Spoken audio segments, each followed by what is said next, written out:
The Ice Age is coming. While everyone is struggling to survive, our MC is making the frozen frontiers his very own kingdom with his mysterious powers. In the middle of an unrecognizable frozen city where every infrastructure has been completely shut down, every mode of transportation at a standstill, an urgent report is coming in that the Earth has finally entered a new ice age at a rapid pace.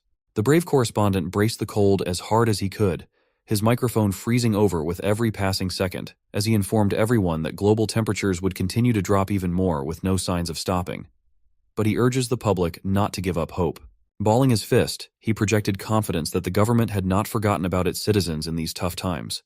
That as long as they stand together, the people of this strong nation will overcome this daunting crisis. Just as he was about to spiel more unity propaganda to quell the masses, a whole-ass frozen airplane made a crash landing in the middle of the city, plowing through the reporter and his whole crew. A man watched this final shot of the last news broadcast covered by the remaining TV station in the country. He watched it on a miserably frozen screen. After that plane crash landed on top of the remaining news network team, the TV finally cut into static. No more overcast news coverage of what's happening outside. The room of our protagonist, Han Feng, painted a picture of someone who tried to fight, but finally gave up. He did not even bother cleaning up the mess of what little supplies he had left. The area around his entrance is filled with boxes of useless stuff and dwindling provisions.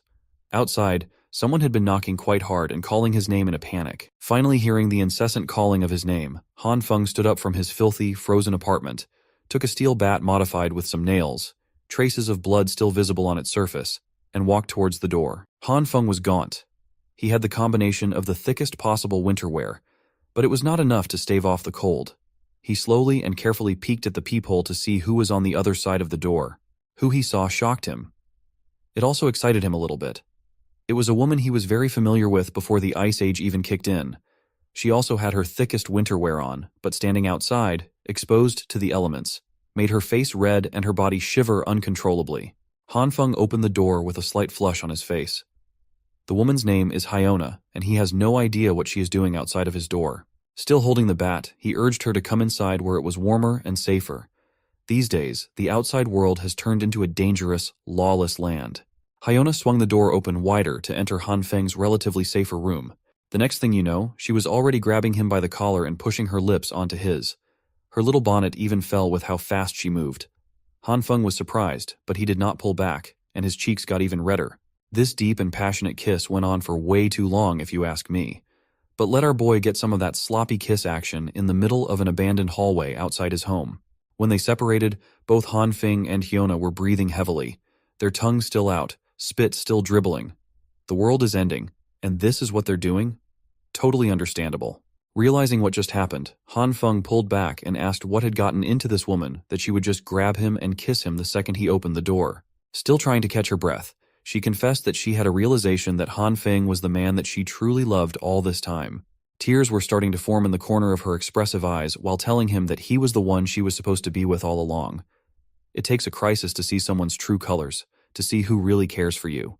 Who will be there for you no matter how hard things get. Speaking of hard, Hyona wanted to prove that what she was saying was the truth by taking Han Feng's hands and putting them against her chest to feel how fast her heart was beating.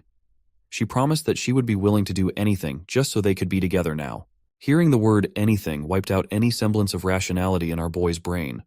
All the red flags turned green. To finally seal the deal, Hyona started pressing her thighs against Han Feng's flagpole while grinding and pulling him closer. He did not stand a chance at all. The world might be encased in ice and supplies might be low, but he was heating up like never before, and something was rising in the lower regions. Han Feng looked at Hyona directly in her eyes as she caressed his cheeks tenderly. He confessed that those words she just said meant the world to him. However, the doorframe is not the right place for them to continue this. Hyona gently shushed him so he would not say another word. All she wants right now is for Han Feng to close his eyes and feel the moment. Against his logical mind, Han Feng did what she asked. Now that his eyes were closed, he asked what was supposed to happen next. Well, that's when another guy comes in, gripping the door ominously. This mystery guy swung the frozen door wide open, locked onto Han Feng's head, and smashed a blunt weapon with killing intent. Poor Han Feng did not see it coming. His skull was crushed while his eyes were closed. It was a bloody and brutal mess. A cruel sneak attack splattered blood all over the apartment entrance. Hyona and the mystery man entered the apartment. She shivered and stuttered, seemingly shocked that her partner in crime would actually kill Han Feng. The man scoffed and told her to stop playing innocent, for she knew that this was the only way this encounter could go. The world went to hell a long time ago. One less mouth to feed is not going to change anything. Enough about dwelling on the brutal attack. It's time to see what this Hanfeng chump has been hoarding. If they play their cards right, they might even get enough supplies to survive until rescue comes. The messed up part was that Hanfeng did not die immediately. He lay down on the freezing cold ground, trembling in agony while all the blood that spilled from his head wound froze as soon as it got out. He was not really clear as to what happened, but he could not move. Maybe it has come.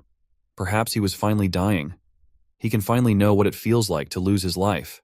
The last thing he saw was the mystery man and that evil witch, Hiona, flirting a few meters away from his limp body. He's been touching her in places he could only dream of as he promises to reward her for her best actress performance that made the whole operation possible. As Hanfeng's eyes closed for good, the hatred he felt for that cold-hearted felt unbearably heavy. He swore that if there was a next life, he would never let himself be a lovesick puppy again. In the empty darkness that he was plunged into, Hanfeng started seeing little droplets of light. It started from a little speck that started growing into something bigger and more substantial. As it got even brighter, Hanfeng started questioning what the hell was happening. He subconsciously extended his arm. His skin was translucent, like it was an entirely different entity. The warm light attracted him after suffering through the endless cold of the real world. May this be the path to heaven, but the golden light suddenly changed its color to red. Now, what kind of heaven has this crimson color? After being baited by the golden light and trying to reach out for it, Hanfeng, or at least an abstract construct of his body, felt his limbs getting shredded like he was being put through a meat grinder. Nothing goes well for this man. It did not take too long for the crimson light to cover his entire body as he let out a miserable scream of agony. His translucent frame disintegrates piece by piece. The dark nothingness was filled with his scattered essence, and Hanfeng was gone. Still feeling the pain of getting ground and deconstructed atom by atom, he woke up in a cold sweat, screaming for his life.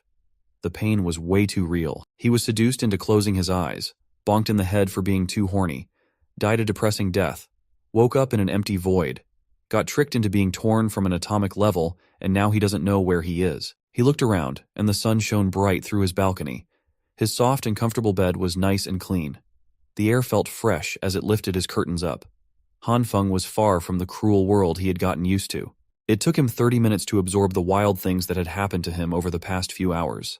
He spent those 30 minutes reveling in the perfect view of the residential area overlooking his apartment. Hanfeng could not get over the fact that the sun was shining again.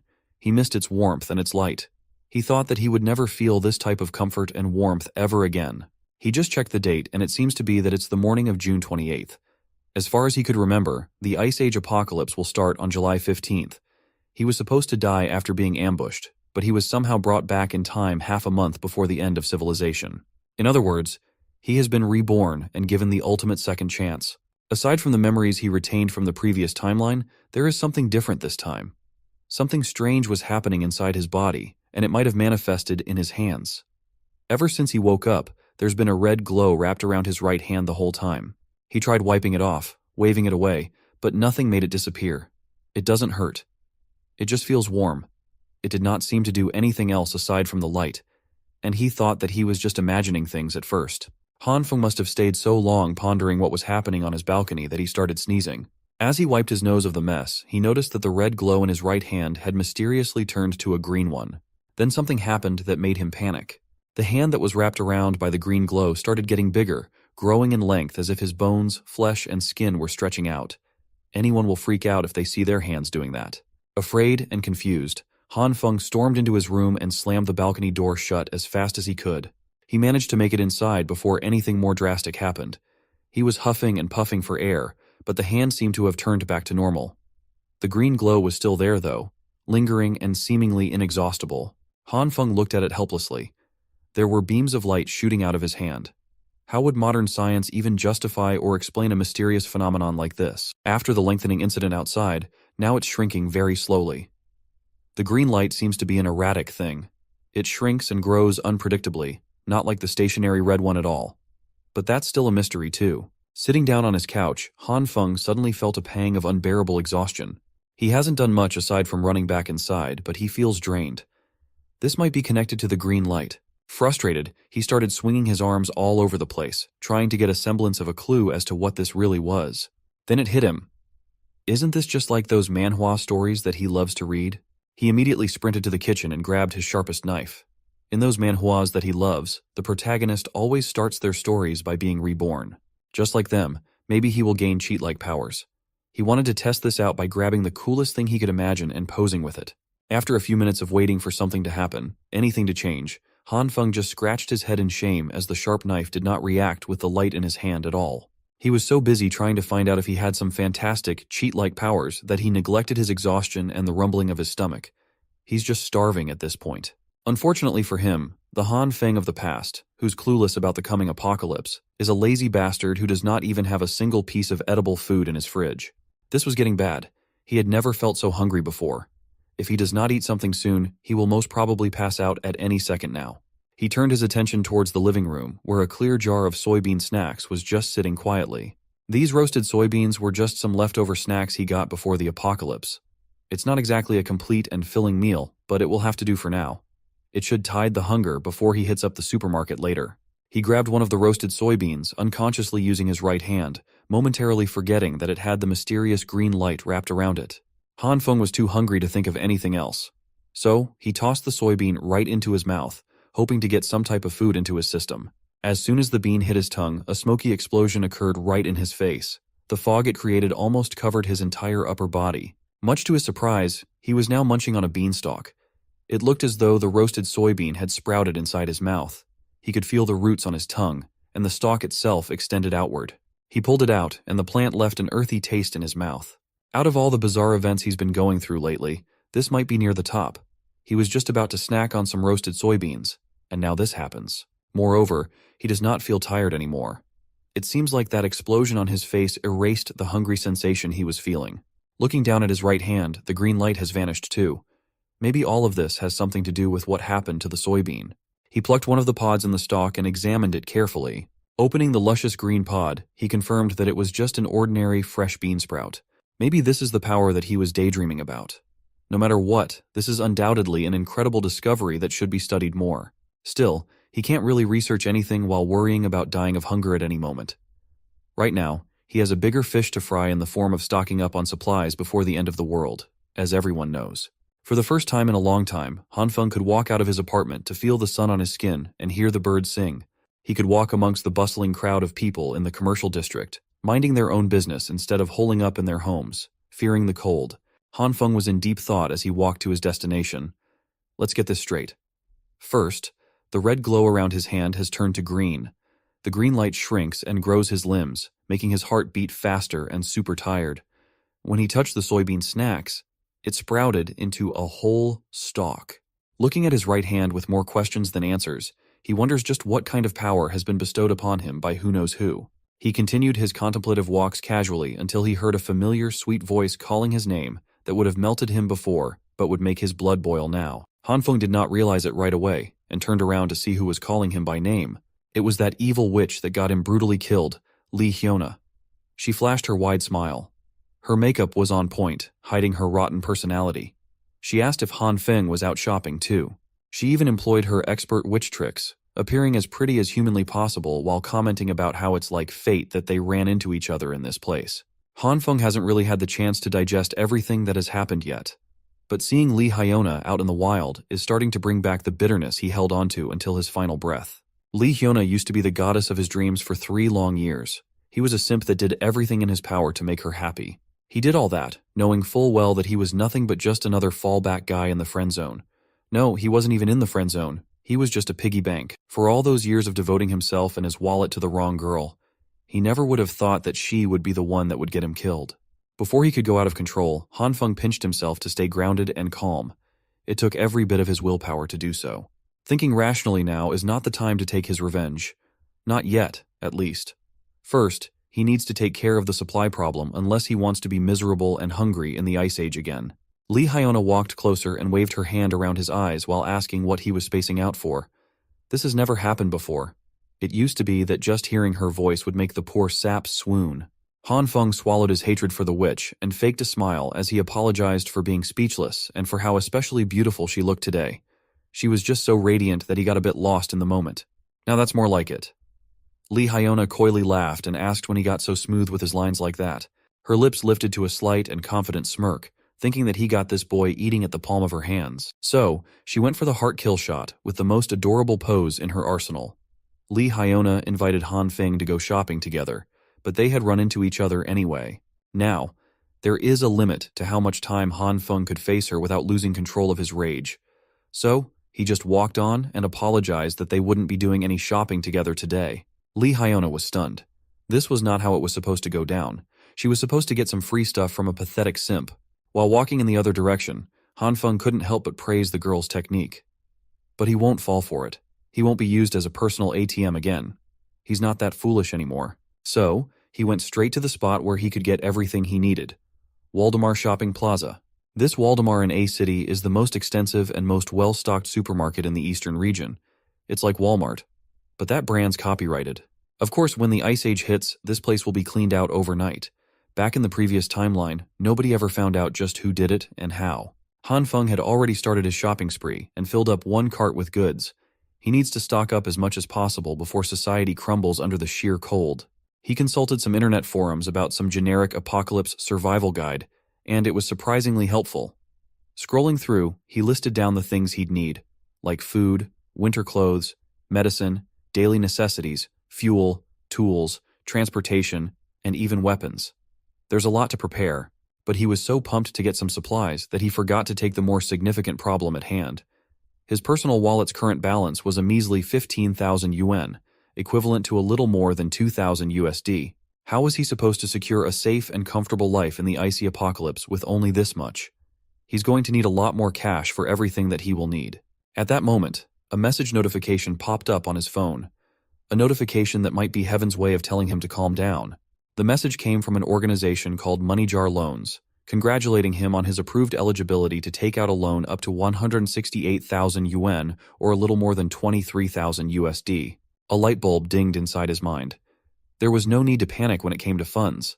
How could he forget that the convenience of technology had brought him an infinite money glitch? There are dozens of money lending apps that require minimal requirements to get a loan approved for those who are desperate for cash. They're incredibly predatory, but burying himself in debt doesn't matter, as he won't have to pay them back after the apocalypse goes into full swing. Out in the commercial district, some lady was angrily kicking an empty soda can on the curb. She's obviously upset about something. It turned out to be Lee Hyona.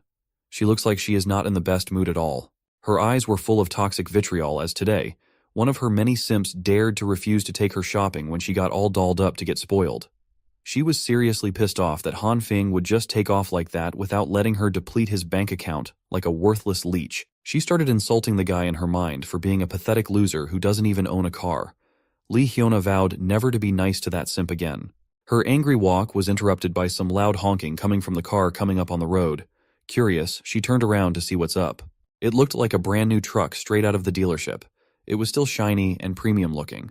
Han Feng was lowering the windows in the driver's seat. He just pulled up to greet Hyona as he just happened to pass her by while she was doing a walk of shame along the commercial district. Seeing the new wheels, Hyona's vow to never be nice to Han Feng again has seemingly melted out of her mind. All she saw were brand new leather seats and the smell of cash. Han Feng hopped off. When asked if the car was his, he answered affirmatively, adding that he just got it earlier. She came up to the witch and made up some story about how his dad has been killing it in the United States, business-wise, so he got some cash to blow. He even added that he just got out of the airport after dropping off his old man. Lee Hyona's face lit up. The only thing that could make that happen would be the possibility of striking it rich. So, she took a deep breath and put her game face on for Han Feng. This is the second time that she's doing this today. She looked to the ground and started trembling lightly. Knowing that Han Feng took his wealthy father to the airport today, she began apologizing for asking him to go shopping without knowing that he'd have a busy schedule. Then the waterworks came down. She started summoning those tears at the perfect time while meekly telling Han Feng that he was so cold to her earlier.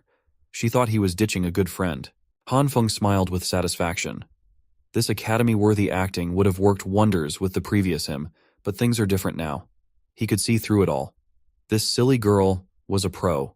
He did not hesitate to hold her by the waist, pulling her closer. His other hand took hold of her chin, and they looked each other in the eye. Lee Hyona was taken aback by the fact that one of her simps was so confidently forward. Han Feng put on an acting masterclass himself, promising to never ditch her as she's way too important for him to do such a cruel thing. For a split second, there was an imperceptible twisted smile on her face. but she quickly wiped it off. Continuing with her sincere, sweet girl act, she brought out the big guns. Lee Hyuna admitted that Han Feng's pretty special in her life too.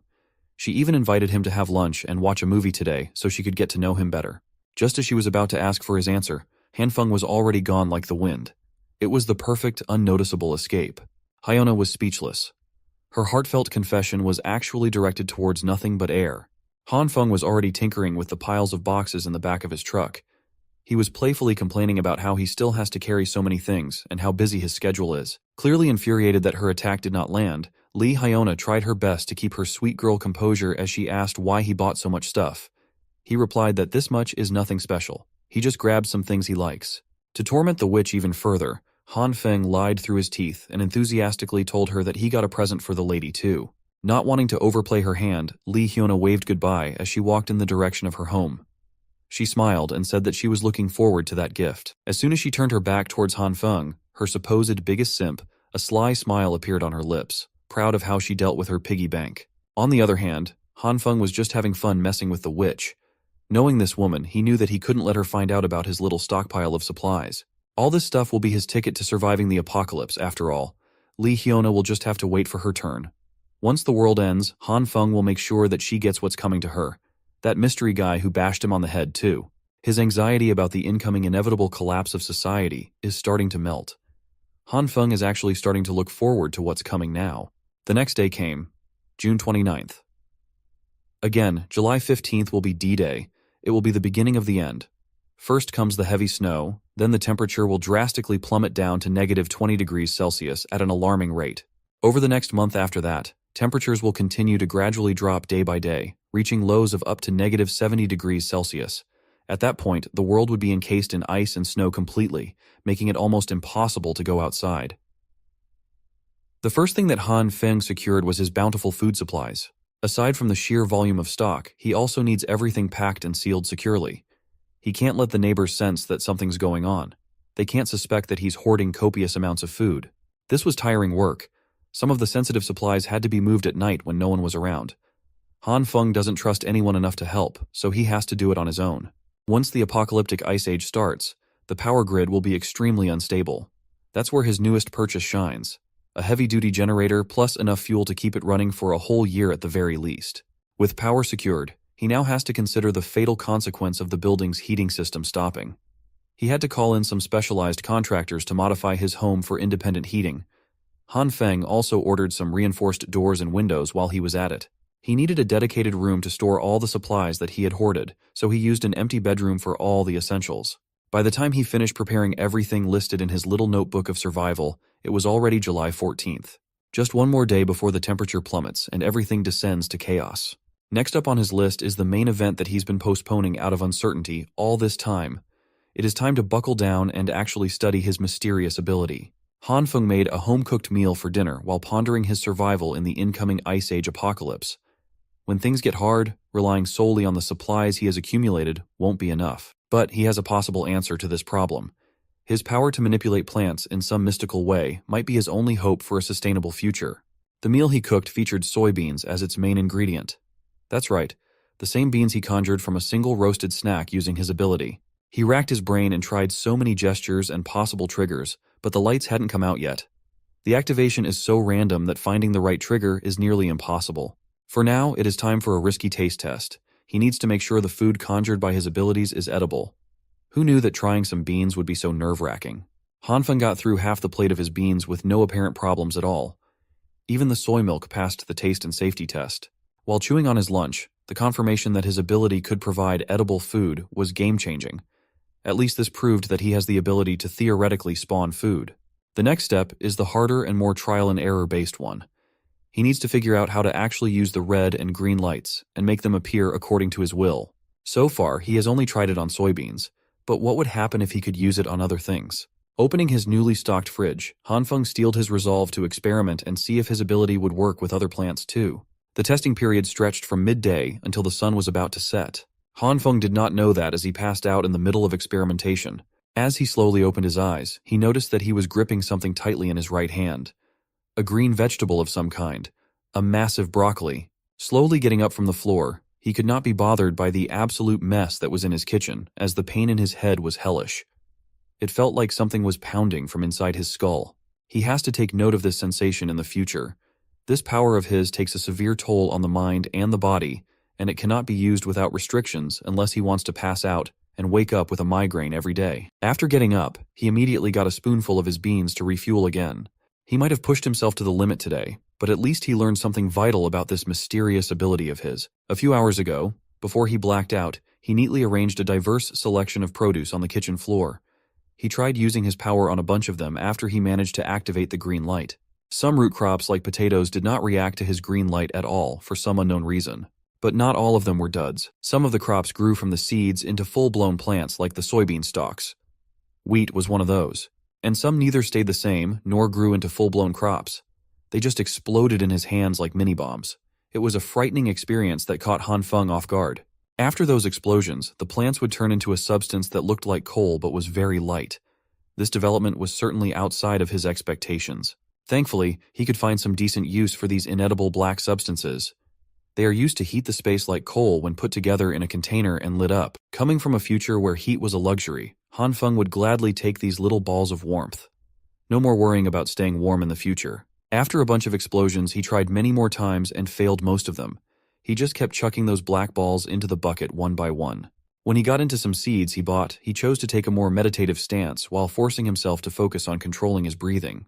After a few minutes of intense concentration that left him sweating bullets, he finally got the most significant success in this experiment.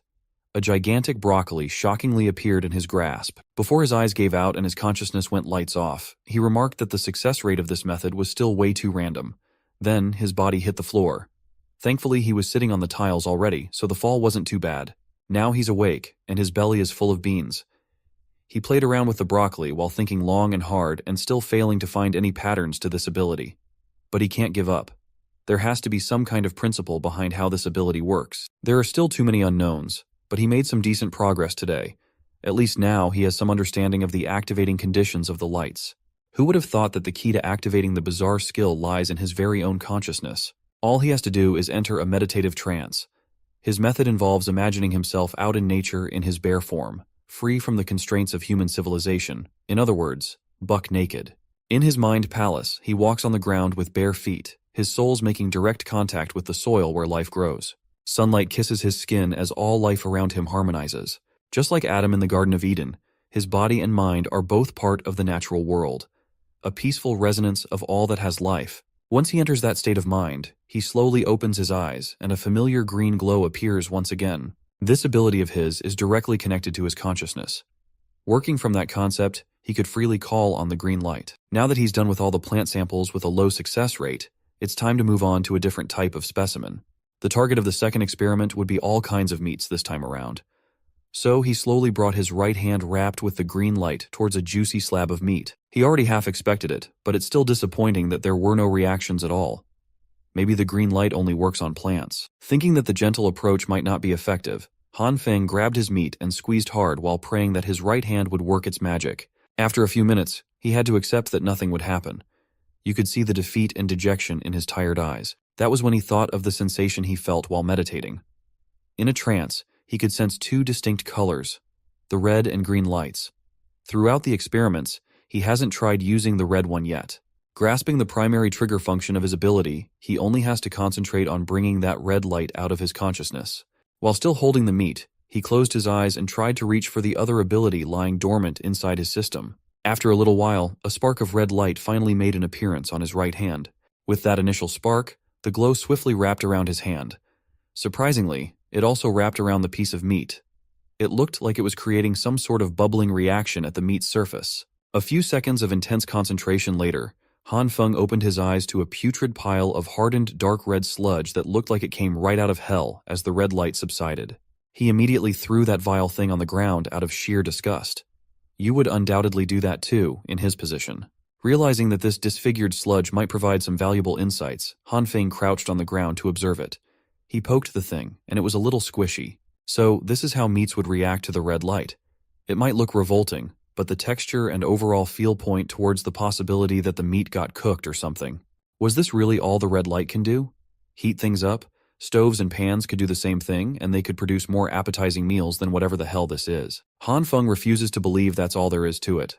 Upon using his consciousness to trigger his abilities a fair bit amount, he could understand his capabilities on a deeper level. If he were to describe the red light sensation, it would be like a disintegration process. His next meat experiment looked a lot better than the first one. But if that's the case, understanding the underlying concepts of these two lights might be easier than he initially thought. He grabbed a bunch of soybeans from his bean pile and gripped them hard in his right hand. In his left hand was the red light and the cooked up meat. If the green light represents the evolution of matter, then the red light is the opposite, which would be disintegration. Since he's already testing out some confusing concepts, what would happen if he combined the green light grasping beans and the red light grasping meat?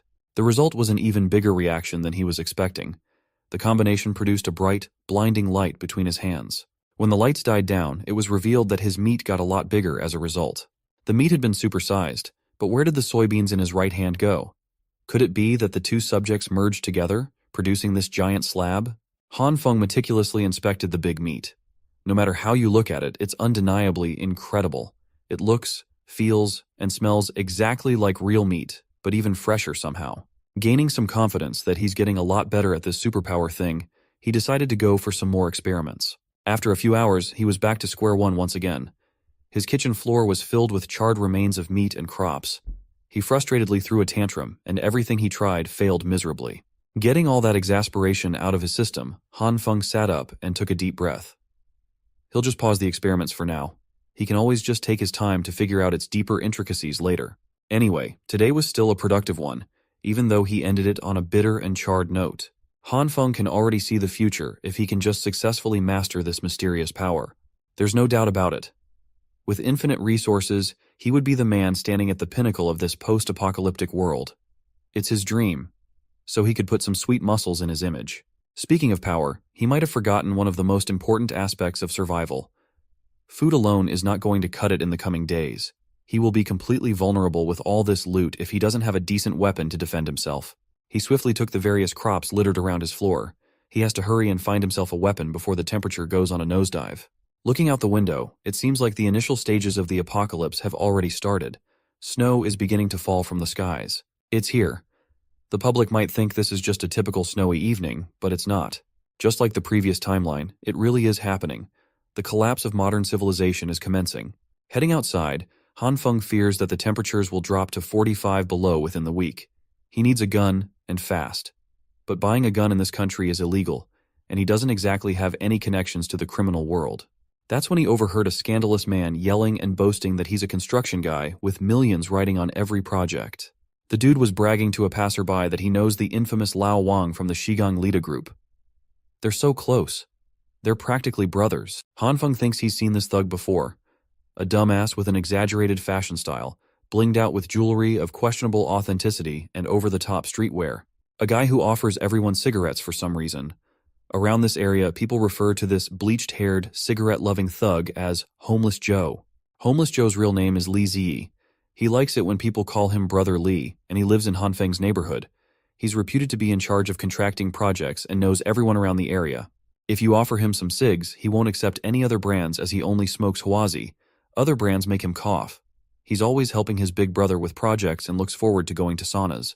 In reality, this bum does not have a proper job, but he always acts so busy. You often see him walking around while on a call, shouting out deals worth 20 million or 10 million as if he wants everyone to hear how successful he is. The guy is a deadbeat, but Han Feng can see that maybe Homeless Joe has the necessary connections to get what he so badly needs. So, he approached the thug, referring to him as Brother Li and saying that it's been a long time since they have seen each other. Han Feng waved with an awkward smile as he was uncertain how this guy would respond. Brother Li annoyedly asked if they knew each other as he walked closer. Being younger than Li, he introduced himself as Xiao Han, kind of like saying little bro. He swore that they'd met a while ago, so I must have forgotten. The thug complained that he's been swamped with work lately, so he can't be blamed for his bad memory. But he was pretty receptive to talk. Han Feng was being overly cautious as he was about to ask for something very illegal. He surveyed the area, looking from left to right to make sure that no one could hear what he was about to say. Then, he came up to Brother Li and directly asked for the weapon that he needed to defend himself in the coming days. Li jumped in fright and asked what he would need a gun for. That's not a good sign. Feeling like a guilty criminal, Han Feng still had to push through this as he couldn't think of anyone else who could help him with his problem. Li started speaking seriously, wanting to clear something up before they got any further. He insisted that his organization does not engage in any illegal activities and that guns are serious business. He hinted that he had the connections for it, but he was not one to mix ordinary people up with something dangerous.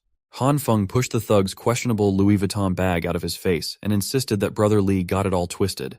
He was just inquiring about some firearms for self-defense, as he has been involved in some nasty personal grudge.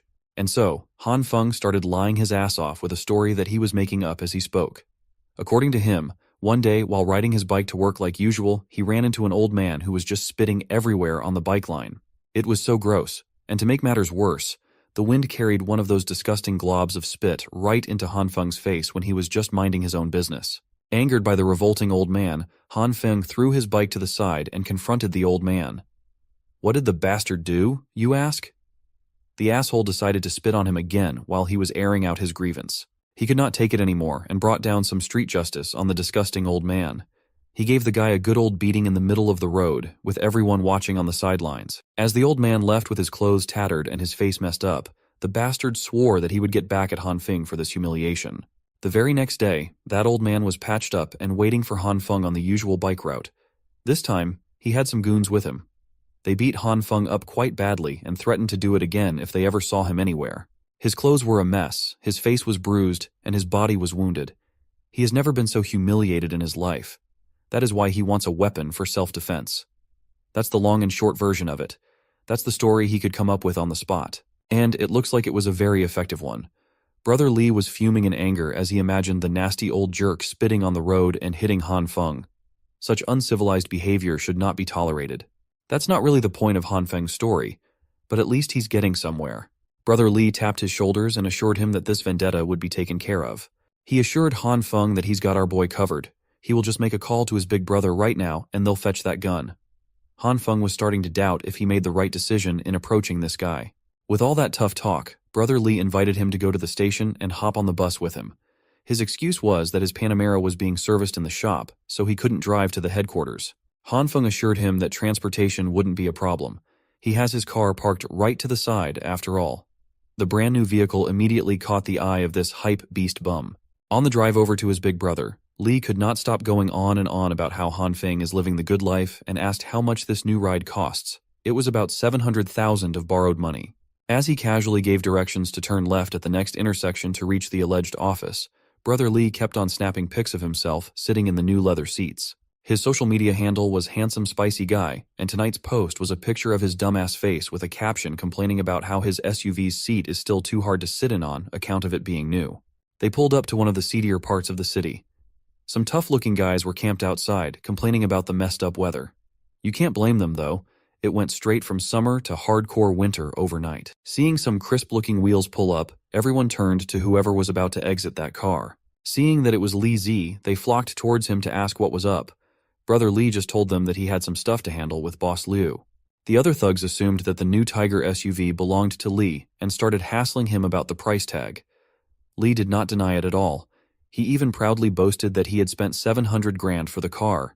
Han Feng was not upset though. Bragging that you own the car so confidently while the actual owner is standing nearby is kind of a goated, shameless move. As soon as they entered the establishment, the one known as Boss Liu, a hardcore gangster-looking man, came out upset that Big Mouth Li would disturb him so late in the evening. Brother Li visibly turned a lot more reserved in front of the boss, even offering his cigs politely. The big guy does not have time for any of that filler nonsense, though. He's a busy man. Brother Li introduced their little brother, Han Feng, as a buyer of something special. A gun. Boss Liu wanted to confirm if he heard that correctly.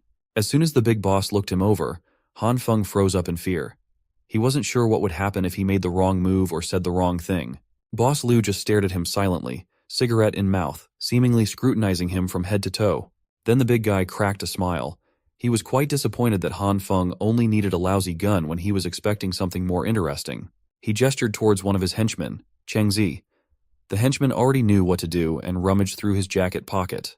He tossed a pistol on the table and Boss Liu quoted a price. 6,000 for the handgun, easy to conceal and reliable.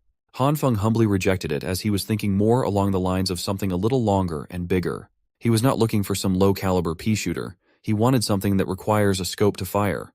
Boss Lu's expression turned grave as he stared at Han Feng intently. Our boy might have crossed the line unknowingly. He immediately shut up as if he just swallowed his tongue. The big guy started yelling about how unrealistic it is to demand a freaking sniper rifle like it was nothing. He's running a discreet business here. This is not some goddamn shopping mall where you get to pick and choose what kind of illegal product you get. Boss Lu's final offer is the pistol on the table. Take it or leave it. Brother Lee had to run some interference to try to calm the boss down. His idea of convincing the big guy to listen was to invent a backstory for Han Feng on his own. A made-up story that allegedly happened 5 years ago involving Han Feng's non-existent wife. Lee is quite a mouthy but talented storyteller. Under the relentless downfall of snow, the boss listened to his lies all the way to the end. The story must have been phenomenal, as Boss Lu was so angered that he almost snapped the table in half. He kept repeating how disgusting those who had wronged Han Feng were. Apparently, Han Feng had 3 kids with a non-existent wife, but it turned out that none of them were his. Han Feng just stood there and went with all the lies. Even for someone nicknamed Homeless Joe, this ridiculous story was too over the top, but it worked. Boss Liu gave his personal guarantee that Han Feng would get his sniper rifle as soon as possible. He promised that he would personally make it happen, but it might take a few days. Once again, the henchman Xiangzi will be arranging everything. Boss Liu wanted something semi-automatic with loads of ammo too, so Han Feng could have what he needed. It's unexpected, but Brother Lee definitely came in clutch. The big guy also handed Han Feng the handgun. He wanted to give it for free. A gift from one man to another. Han Feng was speechless. The made-up story was so good that the boss had formed some kind of one-sided bond with him. Now that it was taken care of, the big guy got back on his phone to take care of his other, more pressing businesses. Before leaving, Han Feng wanted to return the favor a little bit. He stated that a buddy of his who works for the government had told him that due to the abnormal weather, purchase limits for supplies will be implemented soon, so it's best to stock up before that happens. Seeing the serious look in the young man's eyes, as if he actually knew what he was talking about, Boss Lu could not help but take the tip seriously too. He nodded in understanding and remarked that he got it. And so, Brother Lee and Han Feng exited the center of the city's underbelly with one firearm secured. On the way back, Lee could not stop bragging about how he handled business like a boss, and it went beautifully. Now that his big brother, the big boss, is in a good mood, they could even ask that guy for a cannon, and he'd say yes. Han Feng wanted to thank the thug by buying him some cigarettes. Brother Lee tried to be humble and insisted that he did what he did just to help him, but he would gladly take about 7 to 8 cartons of his beloved Huazi cigs. He even promised to take Han Feng to a sauna once he got paid for his so-called project. Our boy was already thinking about his next logical move. Supplies are secured and the weapon is obtained. He should be set for the early days of the apocalypse, at the very least.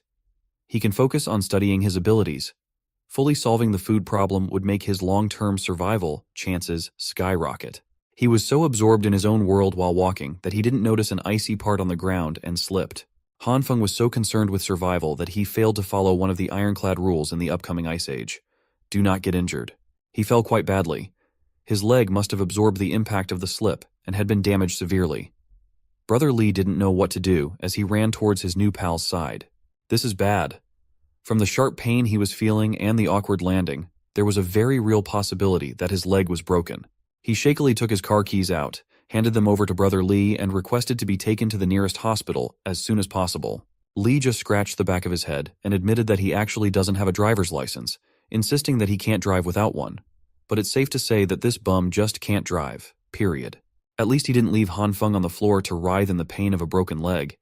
He offered his shoulders to lift Han Feng up, but he struggled hard to do so. Both of them wouldn't make it to the hospital alive at this rate, so Han Feng just called a taxi that he had to pay for since Lee is a broke bastard.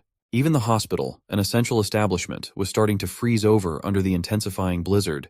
In the nurse's office, someone named Jian was left to take care of the night shift on this whiteout night. The snow was getting heavier, and the roads were starting to get buried deep. Head nurse Jian had only just started her night shift, but calls coming from the hall were already flooding in as the emergency section was severely short-staffed. The pretty nurse had no other choice but to step up. Upon getting an x-ray in the hospital, it was confirmed that he had really broken his leg. The doctor explained that there was a stable fracture on his right tibia. It would be easy to set, but he'd need to stay for an hour of observation before going home with his meds. This accident could not have happened at a worse time.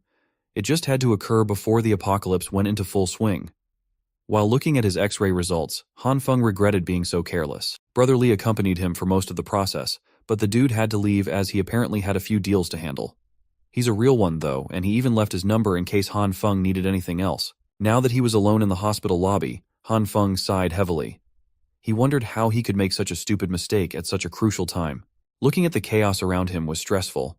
The hospital quickly overflowed with patients, victims of accidents caused by the sudden blizzard and quickly plummeting temperatures. Emergency beds lined the hallways as a grim testament to the worsening conditions outside. As for him personally, he just wanted to get his meds and leave this place as fast as possible before the roads closed for good. Thankfully, his idle time would not be boring as a goddess had just walked right in front of him. Head nurse Jian had come to bolster the understaffed emergency room. The first bed she checked had a patient with heavy wounds. Next on her rotation was bed 5, where a patient's wounds had just been cleaned. Thankfully, the vitals were stable. Bed 5 just needed another dose of glucose in 10 minutes. She advised the attending nurse that if the patient's heart rate dropped below 80, epinephrine must be administered immediately. Throughout the rounds of the head nurse, Han Feng could not take his eyes off her. She was just amazing. Being a head nurse at such a young age, she must be a generational talent. On top of that, he saw how she dealt with all kinds of patients. She was kind and incredibly skilled. She looked like a radiant being in the middle of a hopeless place. Moreover, she was incredibly beautiful. She was working the hectic night shift, but her smile never faltered. She was basically an angel. He was so enamored that his eyes accidentally traveled to some ungentlemanly areas. Han Feng immediately averted his gaze out of respect. But head nurse Jian was just way too unaware of her surroundings. A real airhead. Suddenly, the old man sitting beside him started calling the attention of the pretty head nurse. She was not really required to tend to the patients outside of her rounds, but she still took the call with a smile. Head nurse Jian politely apologized to the old man and asked if she could come back a bit later to help, as she still needed to provide urgent care to some patients to cover for the staff shortage. The old man complained that his back hurt too much. He explained that the back pain had been worsening lately and wanted the head nurse to take a look to see what was causing it. In reality, this bastard was just a dirty perv trying to film below her skirt.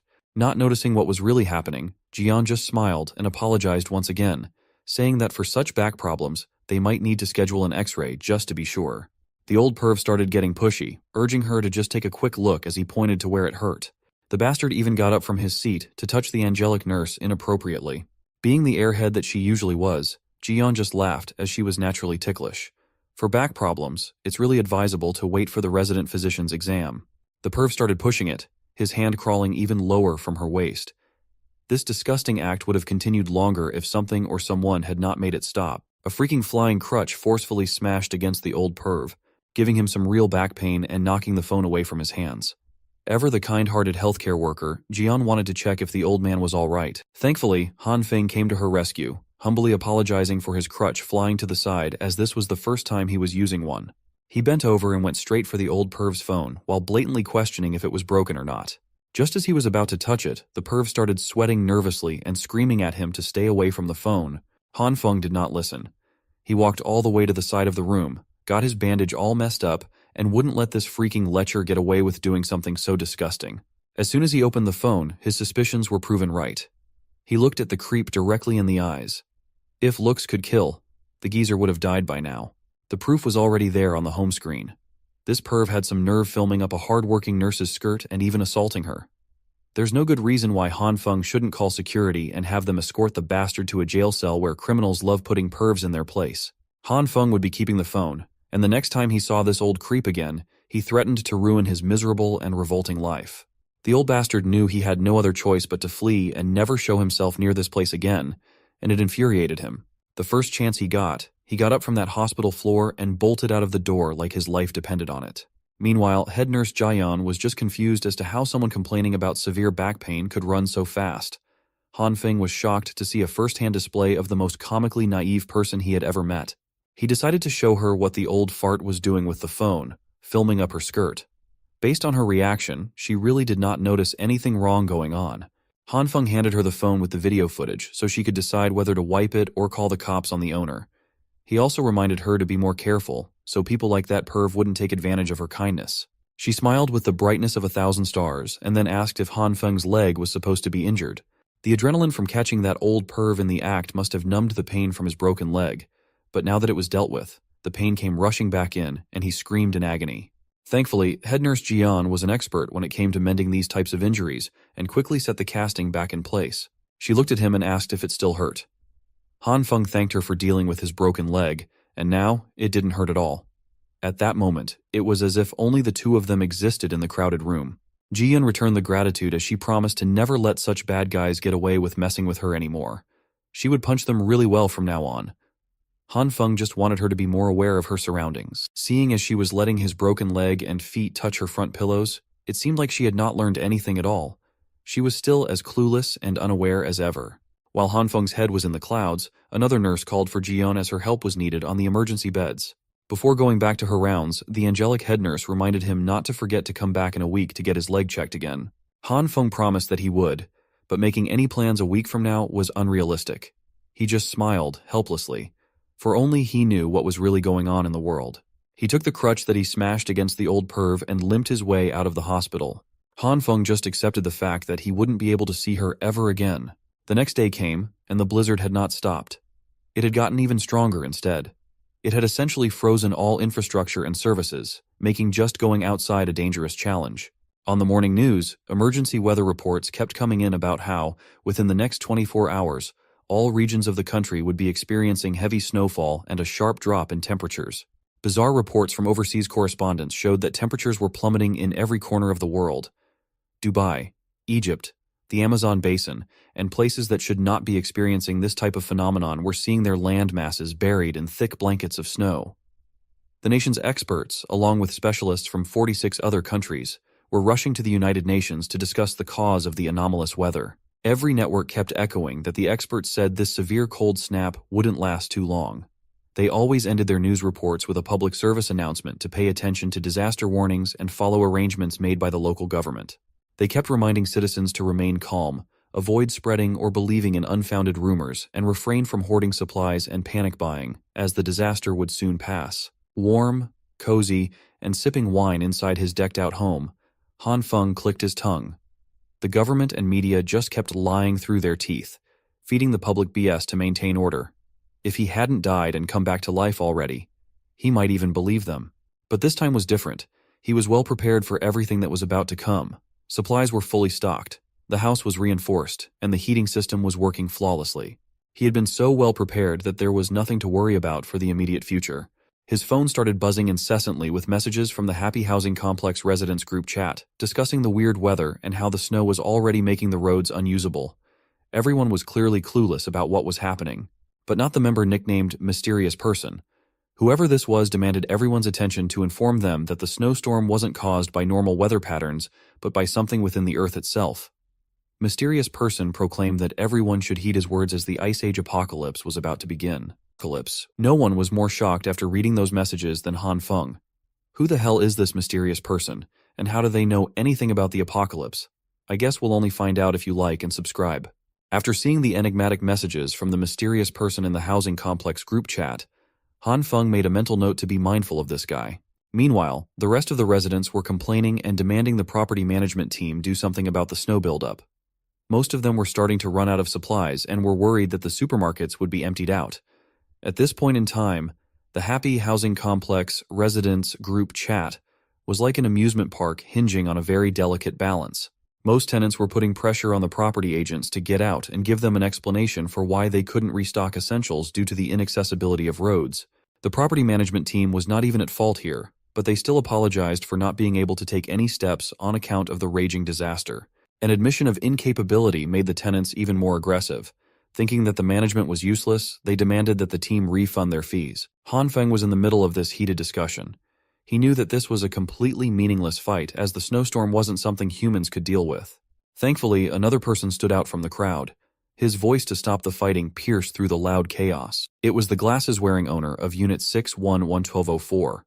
He explained that with the snowstorm being so heavy, clearing it out would be useless as it would build up again after a few hours. So, instead of fighting, maybe everyone could help clear it out. If they had done that, instead of bickering, they would have been able to go out long ago. He added that the property management team was just humans. They were also helpless in front of an abnormal natural disaster. He asked the tenants if they were just looking for someone to take their frustrations out on. The angry mob immediately turned on him for lecturing them about decency. They even accused the Glasses guy of being one of the useless members of the property management team. Glasses cleared up that he was not speaking on behalf of the property management team. He was just speaking objectively and realistically. Pushing management into a corner would be meaningless and would only prolong the problem. It wouldn't get them the result everyone desired. Now that he put it like that, the people turned to Glasses for the next move. He asserted that with the current conditions, driving a car to the supermarket would be impossible. Even if they cleared the neighborhood snow, the main roads outside might be unusable. He suggested clearing footpaths and walking over for supply runs. Han Feng couldn't quite put a finger on it, but he seemed to have some recollection of this Glasses guy, owner Zhang. In the previous life, he was a very lively person. You could see his charisma working on the group chat. Some of the tenants agreed with Zhang's suggestions, thinking that they shouldn't complicate the matter. Those who wanted to go out should clear the roads. Those who didn't should just shut up. Fighting and acting immaturely in the chat for half a day just to clear some snow was very annoying. Once everyone realized that what they were doing was cringe, the GC finally quieted down. Another person stepped up to volunteer in the clearing operation. He said he needed to hit the roads to go to his brother to discuss business worth a few million. Han Feng might not have seen a profile picture or a voice message, but that guy's manner of speaking seemed very similar to that of some gangster he knew. As soon as the first volunteer stepped up, more and more people raised their hands to join the operation, as most of them were running out of food. There was even a dazzling young lady who would brave the snowstorm, even though she was a little weaker than an average person. As for that witch, Li Hyona claimed that she had the flu over the past 2 days, but she would still love to go down and help with the neighborhood. Han Feng was unimpressed, to say the least. He might be the only one who could see through the good girl act. Most of the men in this neighborhood knew her and would fawn over her. Some white knight immediately butted in and insisted on volunteering for her sake. When a decent amount of her fans stepped up to the plate, she thanked them for going through the trouble of cleaning up a footpath. Tired of this BS, Han Feng got out of that group chat with annoyance. But he had to admit that when it came to putting on an act, Hyun was really an expert. With just a few taps of a button, she could manipulate multiple men to do her bidding. As for Han Feng, Li Hyona was using a little more personal touch. She had been bugging him to chat. Ultimately, she just wanted him to get her some food from the supermarket if he was going. She really was a master of her craft. Her innocent request was accompanied by a cute photo in her bed. She even had her feet in the frame for all the freaks out there. Han Feng was actually very impressed with the commitment. In these catastrophic weather conditions, the witch was still wearing so little to try and seduce him. She could really turn a lot of men into errand boys with that. Now was the fun part. Han Feng could reply to her advances however he wanted. Well, whatever he sent back must have been some awful crap, as Li Hyona tossed her phone and stepped on it hard in anger and annoyance as soon as she saw it. Today would make it the 3rd official day since the snowfall started. The temperature had reached -20. This could be regarded as the early stage of the apocalypse, a time when most buildings of decent quality still had central heating systems running. They still had the internet, and everyone was still going on with their daily lives as usual. They just needed to stay inside, just like COVID times. Han Feng had been scrolling through videos and TikToks to pass his time as well. Based on his page, it looked like we had a certified man of culture. It had only been a few days, and he was already getting bored with the mindless indoor activities. It looked like his most significant problem in this apocalypse would be learning how to endure loneliness. It also didn't help that his leg was a broken mess. A broken bone would need at least a few months to completely recover. Just like us, Han Feng's boredom always led back to watching videos on the internet. He came across a gruesome broadcast in the scientific column about a man who got into a brutal accident. After doctors sewed up the man who jumped from the 15th floor, they discovered that his damaged internal organs and bones started regenerating. This clickbait news story gave Han Feng an idea. It's one that he really should have come up with a lot earlier. Why had he not thought of using his newfound powers on himself? He activated the green light in his right hand and carefully touched his broken leg with it. After a few seconds of nothing happening, the green light started dissipating. Han Feng refused to believe that it was a bust, so he tried again. He activated the green light harder than he did before, but just like earlier, the light eventually died down with no change in his leg. It looked like he was just overthinking things.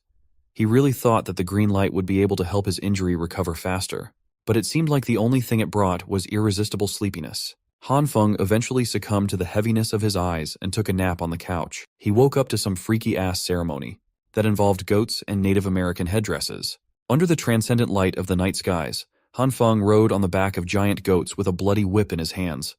Goat heads flew alongside him. In this freaky ceremony, Han Feng is riding at the forefront of a goat herd on top of a bloody red grassland. There are totem poles scattered along the land, and he is having fun whipping his whip all around the place. Well, that fun only lasts for a minute before he is tossed off the goat's back and into the herd. He eventually lands on the blood-red grassland, and he lands badly. His foot is at an awkward angle and a crack can be heard. It makes him shiver in pain. To come from the absolute freedom of riding goats in the grassland to being immobile on the ground is quite jarring. To make matters worse, one of the goats starts licking his broken leg. Disgusted, Han Feng tries his hardest to shoo the goat away from him and his unfortunate injury. He pushes the goat over and over again until the animal finally snaps. It extends its tongue like a frog, wrapping that slimy piece around his affected leg. Then the goat raises its head, and Han Feng's whole body comes along helplessly.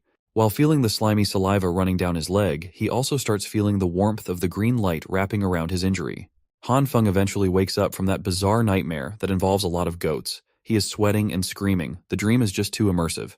While he labors to catch his breath, he wonders just what caused that hideously messy dream. Well, the answer presents itself quite loudly. His broken right leg still has some leftover green light aura surrounding it. Furthermore, Han Feng senses a certain lightness in his limbs. He promptly takes off the bandage wrapping around his injury and tosses it to the side. Han Feng excitedly steps on the floor and carefully puts more weight on his right leg. He is pleased and surprised to confirm that the injury does not hurt anymore. He is fully healed for some reason. This should mean that the green light could also help with self-recovery, right? But could the healing process only take place while he's sleeping? There is only one way to find out, and that's by trying it out again in a localized body part. He shakily takes the sharpest kitchen knife he has and slowly puts it up against his other hand. Stealing his resolve, Han Feng cannot even watch while the blade's edge touches his flesh. He only needs a little prick, but the wound he makes on his fingertip flows quite freely with blood. Not wasting another second with a bleeding wound, Han Feng calls upon the green light to do its thing. Upon seeing the healing process up close and personal, Han Feng smiles to himself. He understands now. He has a real survival game-changer in his hands. Outside the building, those who volunteered to clear up a footpath diligently work together for the good of the community. Glasses Guy. Thanks everyone for participating in this difficult manual work. This Mr. Perfect even singles out the oldest of the bunch, Uncle Liu, and politely apologizes for all the trouble. Zhang Xueyu really knows what to say in any situation. Uncle Liu Guangyao just laughs and insists that he didn't do much as most of the actual work was done thanks to the Jin brothers. Those two, Jin Qinwen and Jin Qinwu, really went all out for the clearing operation. Some real hard workers. While they are busy finishing up the final touches, a young lady wearing a thick pink coat slips on the ice. The Jin brothers immediately rush toward the lady to check if she's okay, and remind her to be more careful. This pink girlie is known as Jin Jian. She's a real doer, unlike that witch Li Hyuna, who didn't even leave her room after playing sick. The Jin brothers still have a lot to do, so they just remind Jin Jian to call for them if she needs help. She assures them that she'll be fine. Well, the snow is getting heavier. Those who are planning to buy some supplies later will have to move quickly. Speaking of supplies, Uncle Liu is reminded of something that he noticed a few weeks ago. Uncle Liu stops himself from babbling, thinking that what he has to say wouldn't be anything significant, but Zhang Xueyu curiously presses him on. The old man has been hearing that for the past few days or weeks, an owner in the neighborhood has been bringing back supplies on a small truck, like he's moving houses. Zhang Xueyu thinks that this is a common sight, as there are always people moving into the neighborhood and houses undergoing renovations. But Uncle Liu got different vibes from this one. He saw gas tanks and a whole fireplace being shipped in. It's not normal for someone to move in or anything like that. It's just a hunch, but Uncle Liu thinks that the person was making preparations to get through a harsh winter. This conversation is interrupted by the Jin brothers, who have just finished clearing the main path. People should be able to go out now. Uncle Liu promptly thanked them for going all out. But unbeknownst to everyone, there's another tenant listening in from earlier. He heard talks about making preparations for the winter, and his morbid interest has been piqued. This weirdo is quickly neutralized by a snowball landing on the back of his head. Wu Kuan-yu is brought down a peg by this gorgeous woman, Liu Yan. The weirdo tries to argue that he's been doing everything alone since earlier, and she's just been watching from the side. But Liu Yan just dismisses him as an unruly child. Zhang Xueyu breaks up the fight between the two and informs them that the main path has been cleared and is now good to go. This means that the volunteers can stop shoveling and get ready to head out to the supermarket for supplies instead. Looking at their shopping list, it seems like the Jin brothers have a lot to buy. They even want to buy some for their mom, thinking that she's going to need it. These two are good sons. For someone who didn't want to share the story earlier, Uncle Liu seems way too curious about Zhang Xueyu's thoughts on the matter of that tenant who brought in a ton of supplies. Truthfully speaking, Zhang Xueyu doesn't feel too concerned about hearsay. He still believes what the government and the authorities say, that this is just a brief snowstorm that will stop very soon. They only need to endure for a bit. Then they can return to normal. So, He's not too worried about those mysterious deliveries. But even if they step back and assume that this snowstorm is here to stay, if someone in the neighborhood is hoarding a massive stockpile of resources, isn't that a good thing for everyone? Uncle Liu immediately understands what Zhang Xueyu is implying. He praises the young one for being brainy. Under the ruthless snowfall with no signs of stopping, Zhang Xueyu leads some of the tenants to the supermarket. He makes sure that everyone queues up properly. With the snow getting heavier, they need to try and get back within 3 hours. If they get past the 3-hour mark, who knows if they'll even have a road to walk back on. While those brave souls enter the unknown and endure the harsh environment, Han Feng is passed out in his warm and cozy living room, drooling on himself. He would have stayed holed up on this couch forever with all the soda and junk food to tide him over the dull day, if not for the annoying voice calling him to the door. Han Feng lazily opens his door. He wipes the sleep from his eyes and sees homeless Joe. I mean Brother Lee. Well, the smooth-talking gangster has come in clutch once again. Hidden inside a big bag is a semi-automatic rifle complete with a proper crosshair. It's precisely what Han Feng wanted. This was the promised gift from Boss Liu. Brother Lee had agreed to bring it because he had stocked up on supplies beforehand and could now afford not to run around the city like crazy looking for supplies like most of the other citizens. But even so, Han Feng was grateful to him for coming in this weather. Brother Lee also had some very interesting information that various rumors had already started to spread about. Last night, some unknown person had cleaned out the shelves of a supermarket in the Eastern District. And when the Boss Liu gang cleared their way out of the snow yesterday, they were met with nothing but emptiness in the supermarket. To Han Feng, something like this seemed unbelievable, to completely clean out a huge supermarket in one night. Who could be capable of such a thing? However, there was no doubt in Brother Lee's words, and it had definitely happened. Han Feng was now beginning to realize that something even stranger than in his previous life was happening around him. It looked like he wasn't the only one who had gained superpowers. For a second, his thoughts were interrupted by Brother Lee. He advised Han Feng to wear more warm clothes and be careful. After that, he said goodbye and left. Finally, our hero could be alone and think things over. He kept trying to think of a logical explanation for what had happened last night. How could someone clean out a supermarket in one night? The only explanation he could think of was the theory that it could have been done by someone with superpowers from novels and comic books. Someone capable of hiding unlimited amounts of supplies in his personal subspace. The only question was, could people with such abilities exist in this world? And the answer to that question was quite simple. Since he himself had superpowers, someone else could too. This was a disturbing discovery. Now Han Feng couldn't waste a moment. He needed to examine his superpowers more thoroughly, so that when he encountered other superpower holders, he would have his own strategy to counter them. He simply had to know his strengths and weaknesses, as well as the limit of his superpowers. To do so, he opened his diary, and began to study the already known facts about his powers. At this point, he already knew that his power could react with different foods, both plant and animal. With its help, he could quickly grow them, increase their volume, and also fry them, though with a terrible taste. But still. Unfortunately, there were limitations, which he learned about later. The likelihood of success of power application is not that great and differs for different products. For example, for soybeans, the chance of growing a plant is 10%. For meat, it's even less. Han Feng kept failing to understand why things worked the way they did. Suddenly, the soybean under the influence of the force exploded in his hand with an unpleasant green cloud. And instead of a normal plant, our hero had a rock in his hand. Just a stinky rock. This was starting to annoy him. The failure rate was too high. Han Feng had to learn how to use his power more effectively. And he was determined to start practicing hard. After all, nothing helps you learn any skill faster than practice. For this purpose, he spared no time and worked hard until late in the evening. Finally, he succeeded. In his hands, Han Feng had a fresh and alive soybean plant with pods. Such an achievement did not come easy to him. He was sweating profusely and was already quite a good heater for his apartment. But that was the price he had to pay to figure out a few rules to increase the success rate. He found out that green light energy is not constant. And for different products, it is worth applying this green light for different lengths of time, depending on the nutritional value of the product. If you do not guess the duration of application, you will end up with a failure and get a burnt, stinky stone. That is, you need to know exactly the ideal cooking interval for each product. This brings to mind Han Feng. Something familiar. One popular music and dance online game that came out a decade ago, where you had to press the right buttons in rhythm at the right interval. It was also conceivable that the value of energy could be compared to the directions, up, down, right, and left. And the value of the energy input to the object had to be correct every second. And eventually a critical point had to be caught, and the process had to be stopped. If you do it right, you'll achieve success, and every soybean will become a plant. After the success with plants, Han Feng began experimenting with meat. obviously, but meat was different from vegetables. If you did something wrong in the process, the meat would then turn into a disgusting black slurry. However, the principles in turning meat were still supposed to be similar. The first place to start was to determine how much energy the meat needed.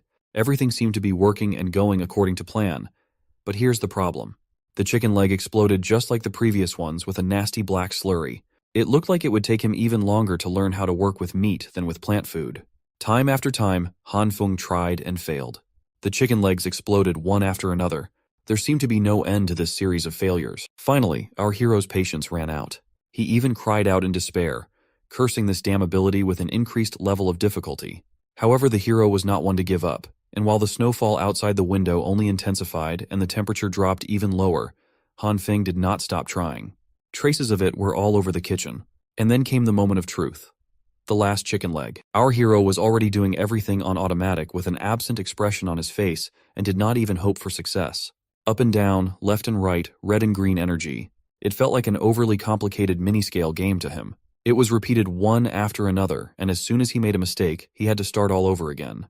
The tension was at an all-time high, and this time Han Feng succeeded. He managed to grow the chicken leg to a gigantic size. With a snort of disdain, our hero said that it was worth it, and collapsed exhausted but happy on the floor. He had finally found a way to synthesize meat. The weather outside was getting worse by the day. The news announced that today, July 17th, was the third consecutive day of snow disaster. In every corner of the country, the same thing is happening, and it seems that mankind is facing a disaster that happens only once in a few thousand years. In order to ensure the basic livelihood of citizens, the authorities are actively fighting the consequences and taking measures to help citizens. It was to such news that Han Feng woke up the next day. How many times had he heard it before? Empty warnings and promises about how the heavy snowfall had paralyzed transportation, electricity, and internet. But everything would be repaired soon, and all they needed to do was wait a little longer. Soon, humanitarian supplies should arrive in the disaster areas. Finally, the news anchor advised everyone to stay indoors and not to go outside unnecessarily. For Han Feng, there was nothing surprising in all of this. He had heard all of this in his past life. Suddenly, a notification came on his phone, followed instantly by several more. Han Feng immediately saw that it was a group of residents of his house who had started making noise again, and he simply couldn't help but join in the discussion. The noise around was unbelievable. Everyone was discussing the morning news. Some believed that the rescuers would come and help them. Others thought it was all empty promises and made plans to save themselves. Only one avatar stood out from the crowd and asked the gullible if they really believed what was being said on the news. It was old Uncle Liu, and he absolutely did not believe what was being said on TV. If everything was under the control of the government, the rescue teams would have arrived long ago. Instead, he had heard rumors from old friends that the government was assembling armored vehicles, tanks, and other heavy weapons in City A, the capital of the country. They are probably preparing for the war that is about to break out. After hearing the very real possibility of an all-out war against an unknown enemy, a chilling silence swept through the group chat full of paranoid survivors. Then came the eruption of concerns, asking Uncle Liu if what he said was true. If it was, weren't they basically done for? Meanwhile, Han Feng was just fascinated by the coming up of the issue of war. He had heard something about this progression in his previous life. Mr. Zhang interjected to quiet all the noise. He asserted that if what Uncle Liu said was true, then they had to start taking survival measures to save everyone. Some owners in the neighborhood had already run out of supplies. With support resources from the government still uncertain, he proposed organizing for those who were facing difficulties. He passionately suggested that those with ample supplies donate some of their stash. To serve as an example, Mr. Zhang pledged to donate half of his supplies to anyone in need. Other owners quickly discussed what was being put forward in hushed tones. One guy wholeheartedly agreed with Mr. Zhang's proposal, as everyone was just trying to get through the crisis. He pledged to donate what he could and even roped in Li Hyona. She knew this crazy guy, Wu Kuan-yu. That man was trying to humiliate her in front of everyone just because she rejected him before. So, Li Hyona had to play some defense, bringing out her meek girl persona while apologizing as she didn't have any spare supplies left. Most of her simps immediately jumped to defend the witch. This little commotion almost made the plan to organize impossible, as they couldn't even unite themselves with selfless acts. But donations eventually started pouring in. A lot of people must have been moved by Mr. Zhang's impassioned speech. Food, clothing, medicine, all the necessities were put forth. Mr. Zhang expressed his gratitude to those who were willing to help. Since there were quite a lot of people to manage, he thought it wise to appoint some owners to take charge of the operation. He would naturally lead the team. It would be an interim emergency committee responsible for planning and distributing donated supplies. Han Feng smirked as soon as he read the announcement. This interim committee thing happened in his previous life too. Sometime later, it would be revealed that it was all a scheme to take other people's resources. Today was the 19th of July, the 5th day of the apocalypse. Temperatures outside had already dropped to -40 degrees. Now was finally the day when the building's central heating system was no longer running due to the extreme frost. Everyone was desperately thinking and trying ways to keep their bodies warm without the convenience of heaters. Some managed to make a tiny fire inside their homes. It was the same as the previous timeline. It was terrible now, but the situation would only continue to get worse. The exception to this was our MC, of course. Han Feng was set with all his failed experimental charcoals, perfect for fueling his fireplace. On the table was a fizzy iced cola and a scrumptious slice of strawberry cake. As for Han Feng himself, he was doing what most of us would do in his situation. Playing single-player video games while not giving a damn about the outside world. But his peace would be interrupted by a sudden phone call. Taking a break from gaming, he picked up the call while sipping on Coke. On the line was the person in charge of Block 8. They planned to clear the roads in 20 minutes and were in need of manpower in the basement car park. Han Feng resisted cursing this random guy out. These people still didn't get it yet. The snow wouldn't stop piling up. Against his will, Han Feng still chooses to leave the comfort of his home and go down to the main lobby. He reckoned falling out with the neighbors would be troublesome now. He must lower the possibility of his secret being discovered after all. From the first look at the gate, everyone could see the snow had already trapped them in the building. Other volunteers were pissed that the paths they had cleared before had been erased with the highest snow pile they'd ever seen. Deciding to at least get the door open, the volunteers saw Han Feng and called him over to help with opening the entrance. They placed their whole body weights into the door and pushed at the count of 3. Much to everyone's surprise, opening the entrance let in copious amounts of snow and opened the lobby up to the frigidity of a raging snowstorm. The storm was too extreme, and none of them could take the cold. When you get close enough to the storm, even opening your eyes could become a possible injury. Han Feng regretted leaving his cozy couch to subject himself to manual labor and frostbite. If people went out in that weather, death wouldn't be far-fetched. Thankfully, the rest of the volunteers also came to the same realization. Only an idiot would try to go out in that temperature. Speaking of idiots, he was finally here. A voice that sounded all too familiar in Han Feng's ear. It was none other than Homeless Joe, also known as Brother Lee. He was roasting everyone for acting like cowards when they needed to be imposing at tough times like this. The volunteers shivered in their boots while trying to talk Brother Lee out of his stupidity. No one should go out in the harshness of that snowstorm. Brother Lee was built different, though. First, he finished the cigarette he was smoking in one puff. Pumped to go in like the madman that he was, Brother Lee plowed through the snow, trapping everyone in with his hands. The dumbass started chanting like an anime character while literally punching the snow, scattering the pile all over the place. He continued doing this for a while. He even managed to dig a Homeless Joe-sized hole in the middle of the human-length pile of snow. Then came the silence. After a few moments, all the volunteers could hear were garbled pleadings for help coming from under the snow pile. The others had to drag Homeless Joe out of the snow. His face looked purple from the cold and being trapped under the heavy snow. Volunteers finally decided that venturing outside was impossible and closed the gate. Han Feng ran up to Brother Lee, trying to make sure that the stupid gangster was all right. He asked everyone to go to the car park first so they could look for the person in charge of attendance. They could always decide what to do next when the snow stopped. With such a severe blizzard rampaging throughout the world, people were no longer in a situation where the problem could be solved with manpower. In the building's car park, it seemed like the atmosphere was a little more comfortable on account of it being underground. Mr. Jiang, the de facto leader, was surrounded by the owners as always. Upon receiving reports from the lobby, he concurred that the clearing operation should take a pause. Also, from now on, the basement car park will be the designated donation and collection point. Han Feng stayed low-key in the background. This was the first time he had met that guy with the surname Jiang from the group chat. This meant that this was the guy who had spearheaded the establishment of that eventual scam committee. With his kind and well-spoken demeanor, Mr. Jiang would manipulate everyone with politeness and the illusion of support and unity. Mr. Jiang commented about the overwhelming downpour of donations from so many owners. These generous donations would help those who were struggling, and for that, he was grateful. The general vibe in the car park was quite positive. People were feeling good about their selfless acts. It gave them a false sense of unity as they worked on the same goal of survival. Han Feng knew something they didn't, though. They just had to wait and see as the disaster continued to go on for an eternity. They would soon regret giving up their resources. Brother Lee, still shivering from the stunt he tried to pull earlier, decided to head up first and say goodbye to Han Feng.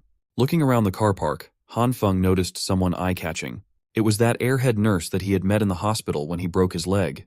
She was wearing some type of cute winter onesie while clumsily carrying a stack of boxes. She was clearly struggling to navigate her way through the crowd of people standing around the committee. Given her awkwardness, she eventually bumped into some of the guys standing around. She would have slipped straight to the floor if it hadn't been for Han Feng swooping in to save the day once again. While holding her in her box, he asked if the blushing nurse was okay. When she finally opened her eyes, she expressed her thanks for the save and eventually recognized Han Feng from the hospital. Then she remembered that his leg was supposed to be severely injured.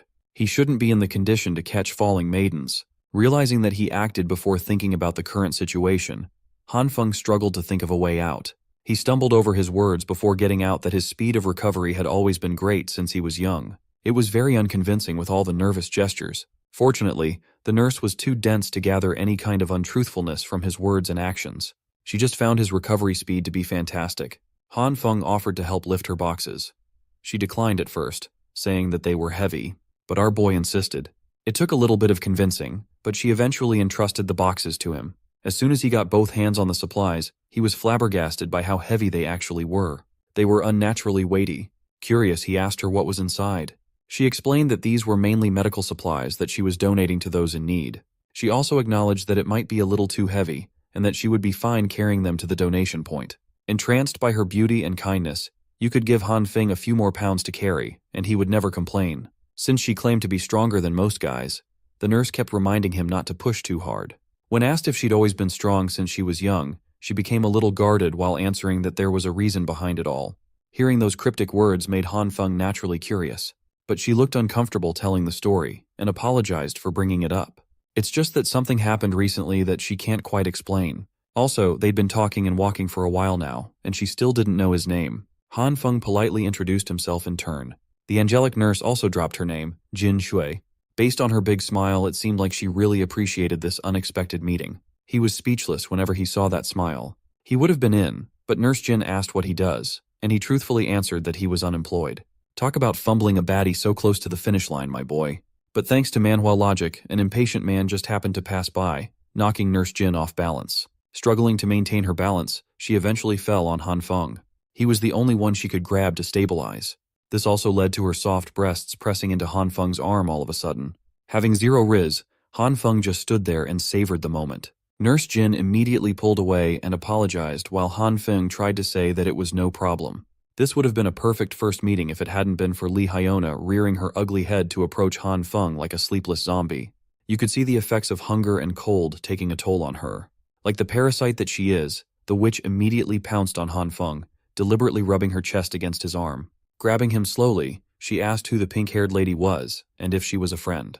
Nurse Jin immediately felt awkward and grabbed the boxed supplies away from Han Feng's hands. She just wanted to get her donations logged and not interrupt two friends chatting. Han Feng asked why Hyona was down here while he regrettably watched Nurse Jin scurry her way to the donation point. The witch explained that she came to get some supplies, noting that she was worried about Han Feng, given his inactivity. He scratched his head and told her that he was just about to send a message. She called him a liar, seeing as he was happily chatting away with another lady just now. Then came the inquiries about whether he had any spare food supplies at home. She claimed that she was almost out of food and was wondering if she could share some of Han Feng's. He didn't get pissed off or anything like that. On the contrary, he smirked.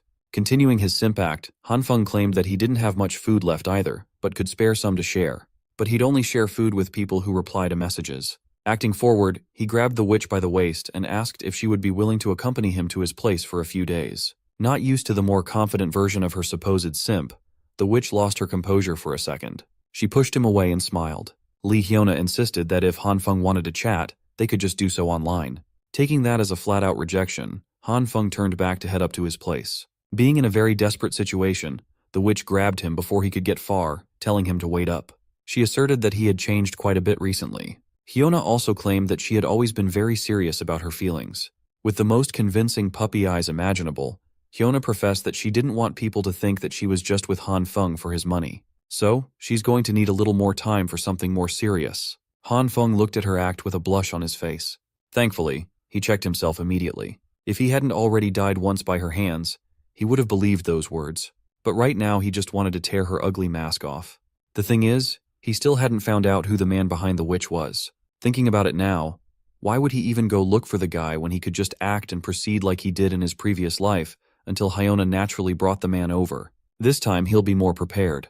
Sure, they have a steel bat, but Han Feng has a sniper rifle. Realizing this, he decided not to rock the boat too much and joked that he was just teasing her. Now, the witch was feeling a little ashamed of putting on another acting masterclass for a joke. Still, Han Feng asserted that he would wait for her message so he could deliver some food supplies the next day. With this, they finally bade each other goodbye. She even told him to hit her up if there was anything he wanted to talk about. As the witch exited the car park, an evil smile crept up at the corners of her vile mouth. Unbeknownst to her, Han Feng wasn't the one being played this time around. He really liked tormenting her on the low-key. 2 days passed without Han Feng contacting the witch. This turned into Li Hyona blowing up his phone with angry text messages about the delivery of the promised supplies. Han Feng was just letting all the salty messages pile in while he ate a piping hot steak meal paired with some fizzy drink. How good would it be to eat some good food while tormenting a witch who killed you in the previous life? Finally, figuring out the method to make some blissfully delicious meat was a game changer. The cold weather outside was perfect for such nice and warm food inside. While everyone was miserable in the cold, this guy was actually sweating it out in his bathrobe. Absolute Chad.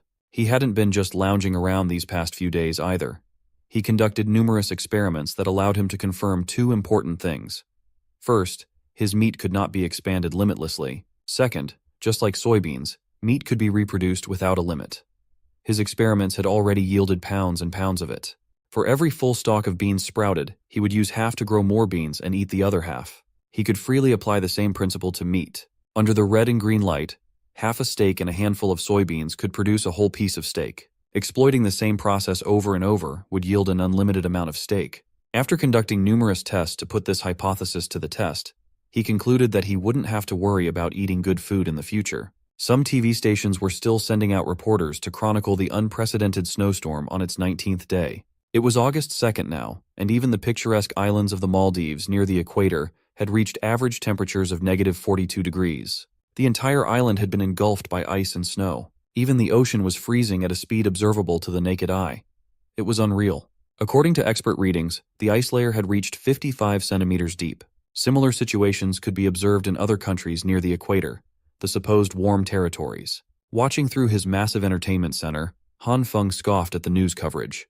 In reality, the situation in the outside world was far worse than the media's portrayal. He was peacefully sipping on his daily red wine when a sudden noise from outside sent a shock to his system.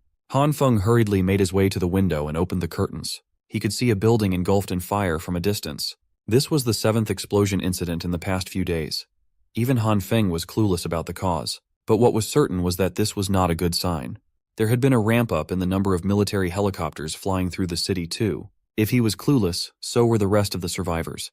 The situation outside was causing panic among the residents. All of them were basically camping around the basement car park to trade for goods and food supplies. Human greed knows no limits, so there were many residents taking advantage of others, leading to several conflicts and altercations. At the center of all this was Mr. Jiang, who was still playing the role of the reliable leader who provided necessary resources to the destitute for free. Today was a special day as Han Feng decided to go down to the basement car park with the other survivors. He'd only been out of his place for a few minutes, and the cold was already getting to him. Every time he exited the comfort of his home, he regretted his decision. The real reason he came down was to gather some useful information. If it weren't for that, he wouldn't have shown his face to these people ever again. Before he was given the chance to reset, he remembered a rebellion sweeping through the neighborhood. If memory served him right, it should be related to the people in this basement. Right now, they were still standing by their promise to give away resources instead of outright scamming people. To find out what was really going on, Han Feng decided to do some detective work on this messy and chaotic gathering. Based on the long lines in the collection area, it looked like the number of households facing shortages was relatively high. At the front of the line, a man was complaining about how few resources he was getting when he had donated several large boxes of supplies, while Mr. Jiang insisted that everyone was given an equal slice. With a single canned good and one sausage in hand, the man demanded his donated resources back. But the committee couldn't really do that. Since the disaster was ongoing, Mr. Jiang urged the man to look at the bigger picture and promised to pay back the man in cash several times over once things settled down. But a promise of money for an uncertain tomorrow wasn't worth anything right now. Finally, other people in the line started speaking up against the whiny man.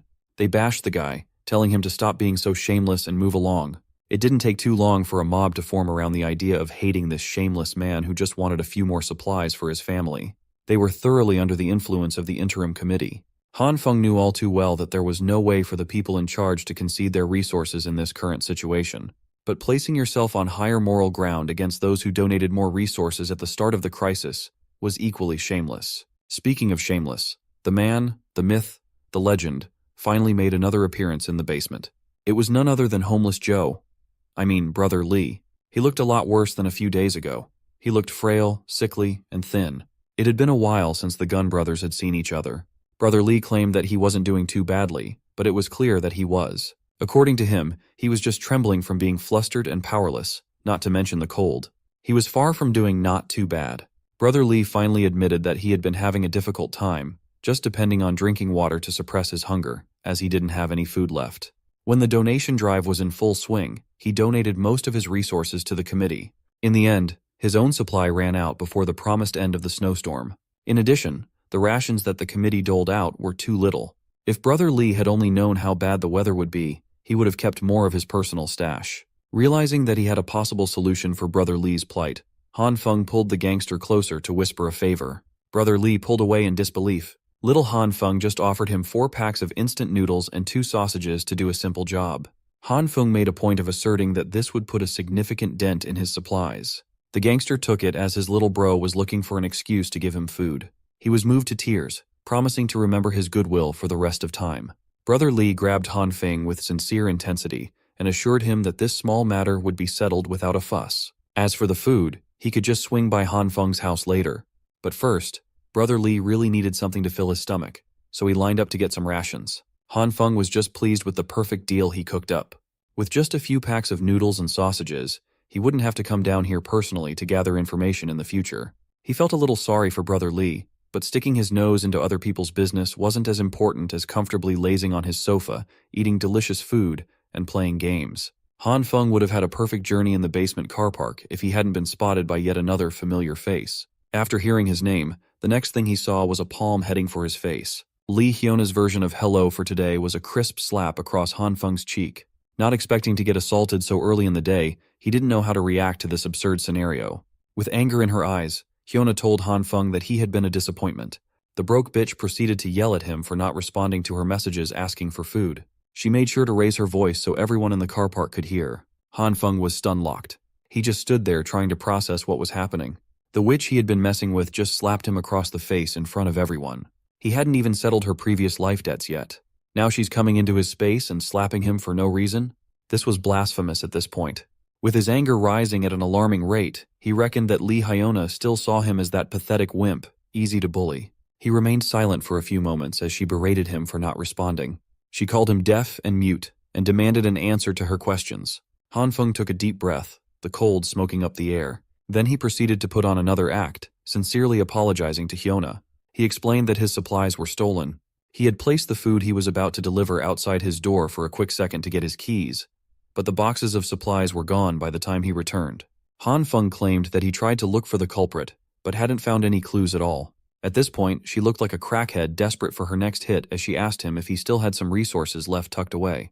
He answered that he didn't have much, only enough to last him a few days if rationed to 1 meal a day. Hearing that he still had some food left, Hyona's unhinged face lit up with a blushing smile. She was back to her sweet girl act, and the transition was flawless.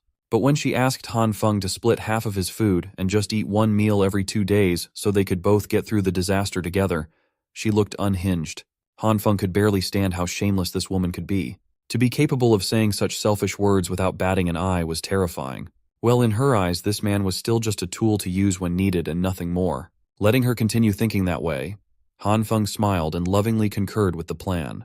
He acted like a man who would stand by his promises and split his supplies equally with some girl. She even demanded to get the food now, but he scheduled the delivery for the night, insisting that he had some packing to do. She teased him that she'd be waiting for the message tonight. Heading back first, Hyuna wished him well and hoped he wouldn't catch the flu going around. Han Feng bade her farewell as well, a sinister plan already brewing in his petty mind. As early as 8 in the evening, Lee Hyuna was already badgering Han Feng for the food. She grew so impatient that she even went to the lobby near his room at around 9:30. She was shivering in the halls, alone, cold, and miserable. Han Feng was back to his favorite hobby, hooking Hyuna with bait, then completely ghosting her with texts and calls. The elevator was busted after weeks of cold without maintenance, so if she really wanted to cause a scene, she'd have to take the stairs up to Han Feng's unit. Seeing no other choice, Lee Hyona swallowed her pride and took the creepy staircase. Halfway through the climb, she was already exhausted, with the cold making her shiver. It was a hellish ordeal. If it weren't for the supplies, she wouldn't be doing all this. The exhaustion kept piling on as she had been starving for a few days now. Each step up the stairs took all the strength she had left. You've got to give it to her. There are very few people who would climb more than 16 floors just to leech off someone's food. Coincidentally, even the emergency lights on the higher floors were also busted. This just made her climb darker and spookier. Upon hearing what she perceived as some kind of eerie sound, Lee Hyona anxiously asked who was there. To answer her inquiry, a black plastic bag came directly from the higher floors, on track to land on her pretty little head. Shocked and unable to move, Hyona was forced to just stand there and wait for the black bag to hit her. As soon as the bag landed with a loud bang, the emergency lights kicked back on, and white dust filled the staircase. The always cheerful and smiling Lee Hyona was blasted with flour all over her head and body. In front of her was Han Feng. He claimed that he fell asleep and immediately came running down with the supplies when he saw her messages. When the light turned off, he accidentally dropped the bag of flour, leading to this situation. Wiping off the flour and plastic from her hair and coat, Hyona felt disgusting as hints of her real nasty personality peeked through the mask. Han Feng was quite pleased with this sight. He had specially prepared this mean-spirited prank for her, and it wasn't done yet. He lifted another plastic bag, telling the witch that he packed up his remaining resources for her. Upon inspection, she noticed that most of the food and produce were already moldy. It looked more like trash than edible food. Playing the fool, Han Feng scratched the back of his head and claimed that he worked extra hard to keep these leftovers in stock. There was even rotting meat mixed in there. Then he expertly pivoted to acting offended, grabbing the plastic bag and telling her to give it back if she didn't like it. Afraid of starving for another day, the witch hurriedly grabbed the bag away, claiming that she wanted it. Han Feng looked at her carefully from head to toe. He scoffed at himself. In front of him was the so-called goddess he had been pursuing with all his might before. Right now, she looked like a homeless crackhead stuck outside on a winter night. She was rummaging through the trash bag and trying to find something edible in the moldy pile. She even greedily grabbed the remaining bag of flour from Han Feng's hand. Lee Hyona was celebrating even half a bag of flour, not minding that she got blasted by the white stuff just minutes ago. She then took off without saying thank you or goodbye, but Han Feng didn't mind. Giving her his literal garbage to eat should be enough to give the witch some stomach problems for a few days. Showering in this weather was also impossible, so she would have to walk around with all that flour sticking to her body for a while. As Han Feng cheerfully headed back to his place, he started feeling something weird. He played it off as if he hadn't noticed, but there was something moving in the background. Keeping his wits about him, Han Feng acted naturally, heading to his unit. He exited the stairwell and walked like everything was normal. A shadow of a figure followed his footsteps a few seconds later. It was definitely a person, judging from the snow boots they were wearing.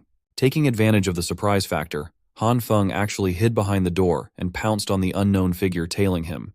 He made sure to grab the mysterious person firmly and aggressively, taking them down to the ground. Just as he was about to punch the bastard trying to spy on him, something made Han Feng pause, his hostility dying down. The one tailing him turned out to be a girl with messy hair, sleepy eyes, and ultra-thick glasses. What the hell is going on, bro? Han Feng could think of only one reason why she could be here at this late hour. She must have been spying on him, and our hero wanted to find out her intentions. But all he got in response was silence and a blank stare from under her glasses. The girl was obviously not a chatty one. She didn't say a word, and Han Feng, surprised by this behavior, decided to use more weighty arguments to make her talk. He threatened to take off her coat right here in the cold if she didn't talk. Even that wasn't enough to loosen her tongue. Han Feng got tired of messing with her and decided to let her go this time. But next time, she might not be able to count on such favor if she spied on him. Now she had to stop her silent games and hurry to her home before she got cold. As our hero was about to leave, he suddenly felt someone grab his sleeve.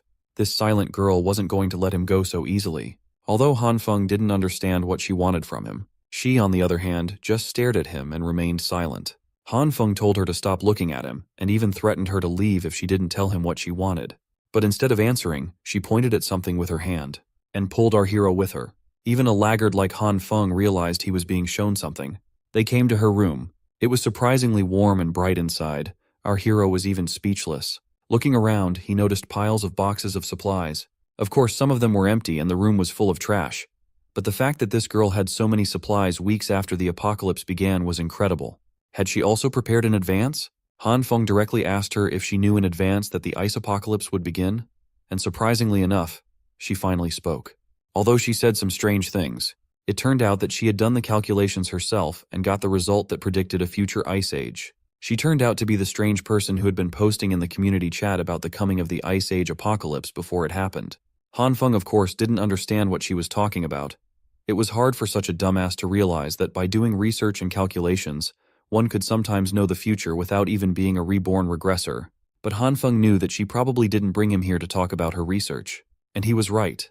She had clearly shown him the real reason. The girl had a lot of screens in her room with CCTV footage on them. And on all of them was our hero. On the first footage, he was picking his nose while carrying a pile of boxes in an elevator. On the second, a delivery service was bringing a dozen gas cans into his room. On the third, Brother Lee brought him a gun case, and so on. It turns out that Han Feng's first guess about this girl upon meeting her turned out to be correct. She had indeed been spying on him, and for a long time. She was now more comfortable than ever and didn't hesitate to change her clothes right in front of our hero. Her room was too warm to wear warm winter clothes. Han Feng still managed to blunder and misunderstood and asked why she suddenly decided to undress here. She simply replied that it was hot in here, but of course he meant something else. Why was she doing it here in front of him? He demanded that she should stop immediately and put her pants back on. Eventually, after a while, as much as he was against it, he had to take off his coat too. This girl had dangerous information, and until he resolved this issue, he just couldn't leave. So, summarizing what he understood, Han Feng realized that she was spying on him due to being suspicious of his behavior when he started stocking up on supplies before it even snowed. Fortunately, this monitoring wasn't for the purpose of gathering information on our hero for blackmail, but to find out if Han Feng was smart and capable enough to cooperate. Now it was just a matter of figuring out what she meant by cooperation. Talking was difficult for her, so the girl decided it was better to show. Along the way, of course, making our hero understand everything in his own way. Han Feng couldn't even imagine what she was going to do by making such movements. Of course, pulling out the generator from behind the bed, instead of what you think she was going to do. She just wanted Han Feng to teach her how to use the generator. She was a master of all things computers and books, but the everyday skills necessary for survival were critically lacking. After a while, the generator was up and running steadily. We'll leave out the fact that running a generator in a room is a very bad idea. Let's assume that this generator was hydrogen-powered and was fairly quiet. Han Feng hoped that this would be the end of her requests, but that wasn't the case. Her blue eyes were asking for help again. This time with the hot water boiler. Our hero quickly set it up, and now she should have hot water around the clock thanks to the generator's power. But still, Han Feng advised her to save water and remember to close the tap. Next, she asked for help with the refrigerator. It was an unimaginable mess, and our hero had to teach her that raw meat should be put in the freezer, not in the refrigerator. Otherwise, it will quickly spoil. Also, she had to keep everything clean, or she would soon get sick. And he wasn't going to do all this for her. She had to do it herself. Han Feng couldn't understand how she had lived to this point without knowing such basic things. He even had to show her how to change and connect the gas cans to the stove. She had to remember the safety precautions and clearly repeat all his actions. It only got more complicated from there. Han Feng had to teach her how to cook and roast food on the fire. Finally, when our hero was completely exhausted, a delicious dinner was ready, and he advised her to eat while the food was still hot.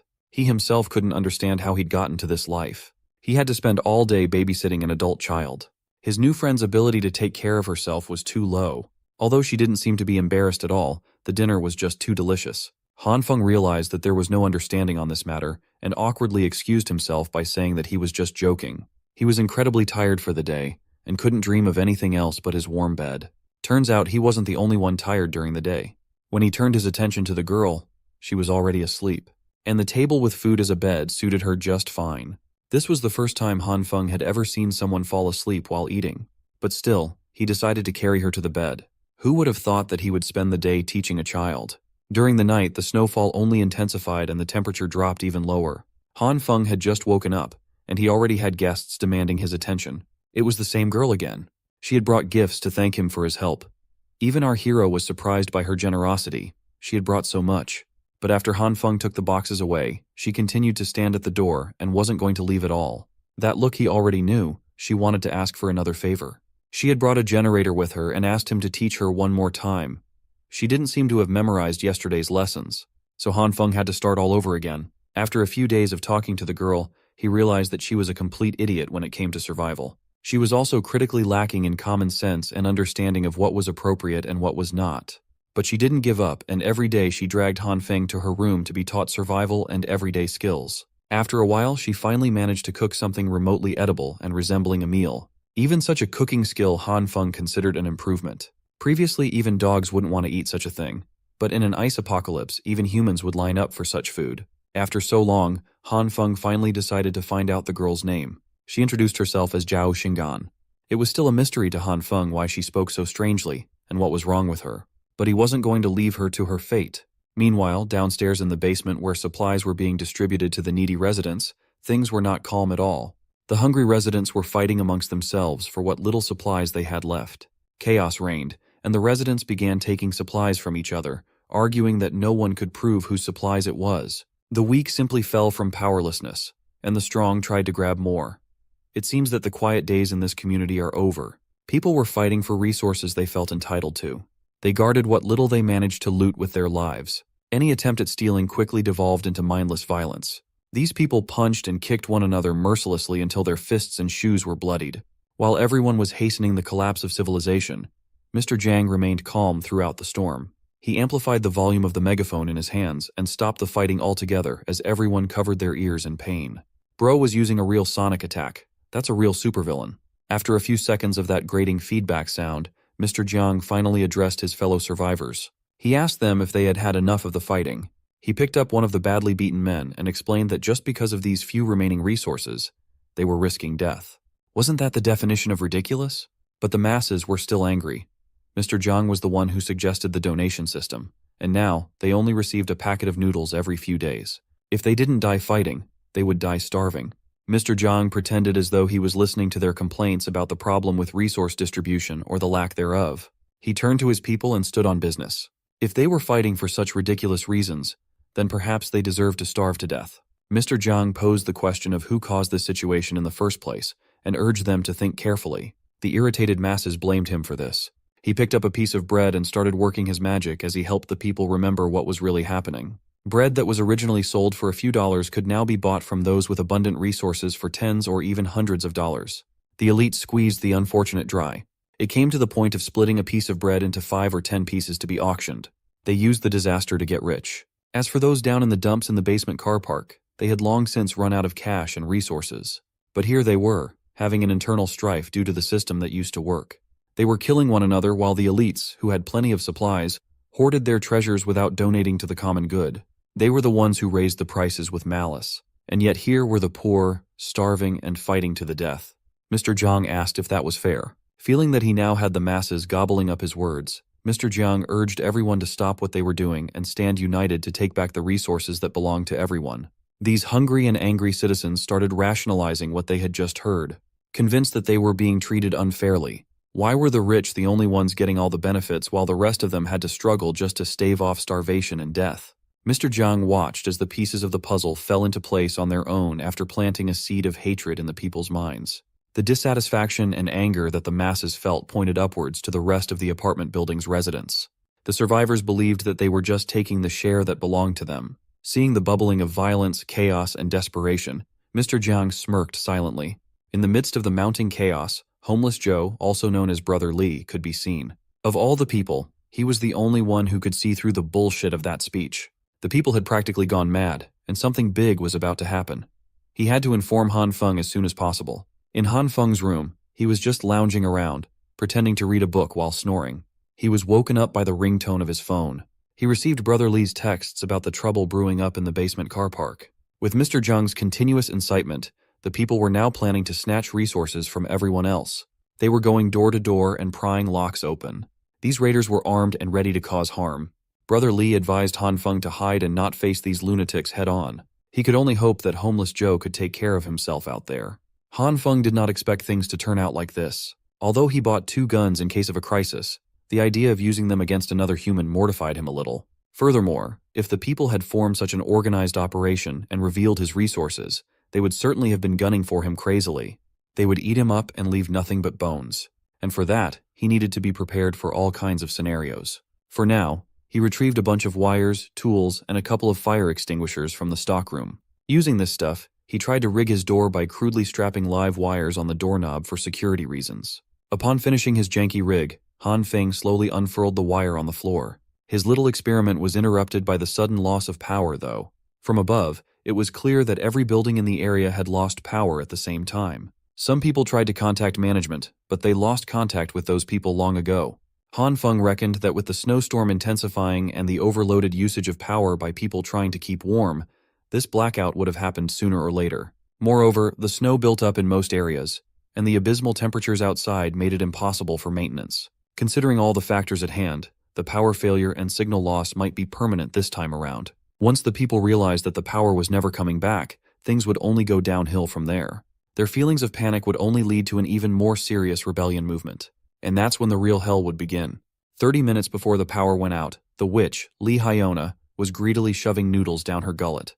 Her current benefactor was bragging about how he bought resources at 50 times the market price some time ago, and those poor people could not resist as they shut their mouths and sold.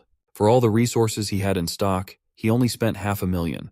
He also started the practice of auctioning supplies, letting the poor fight just to get a crumb from him. Using this tactic, Blondie earned quite a lot.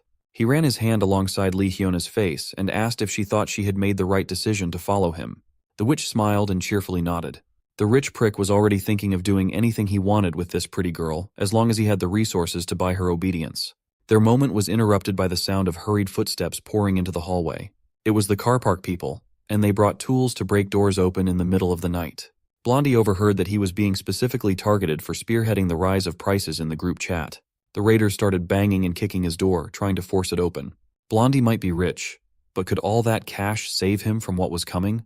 He stood there, unsure of what to do as the people continuously tried to break in. Finally, the crazed cult of Mr. Jiang's hungry soldiers had gone full tilt. The snowstorm continued to rage on, not showing any signs of stopping anytime soon. Inside Han Feng's stronghold, the mess had accumulated as wires and supplies littered the ground. He was still working on his Home Alone-style trap on the door, causing a lot of mess. Han Feng did everything he was supposed to do to rig the door, but the energy reading indicated that there was no power going through. Just as he was wondering what went wrong, the hurriedly tied-together bunch of wires exploded and burned. The line must have become live right then and there. Caught in the blast, Han Feng coughed and tried to recover. He extinguished the fire on the wire. He still could not figure out what he was doing wrong and what was making the process so difficult. If the internet were still working, this would not be a problem at all. Unfortunately, someone started knocking on his door without him getting his door trap up in time. Han Feng stood up and carefully looked through the peephole to confirm who was on the other side of the door. He could not see a face, but he saw someone with a very short stature and hair sticking out. It was that outcast girl again. This time, she came over with her signature nonchalant face while asking for help. This was not a good time for Han Feng, as he was busy trying to improvise some traps inside. But then he remembered the incident that sent him back to the past, when he was seduced by a witch and clobbered by a madman. He released his grasp from the door handle, fearing what might be lurking on the other side. Han Feng warned the girl that people were breaking down doors and robbing supplies. Instead of letting her in, he just told her to return home quickly, as he wouldn't open the door for her. Outcast girl stood in the gloomy, cold hallway. Silence filled the air. Then she started banging on the door even harder and louder. When Han Feng still refused to let her in, she chose to sit and shiver at the entryway's floor. The cold was getting to her, and the voices of the raiders were starting to grow louder as they reached Han Feng's floor. They did not care how many residents lived on the 18th floor. They just came here to break every door open. Two rough-looking men surveyed the 18th floor hallway and celebrated the fact that they were the first ones to arrive. They immediately divided up the rooms to ransack. Coincidentally, Han Feng's room was the nearest one. One of the raiders took a crowbar to start working on the door.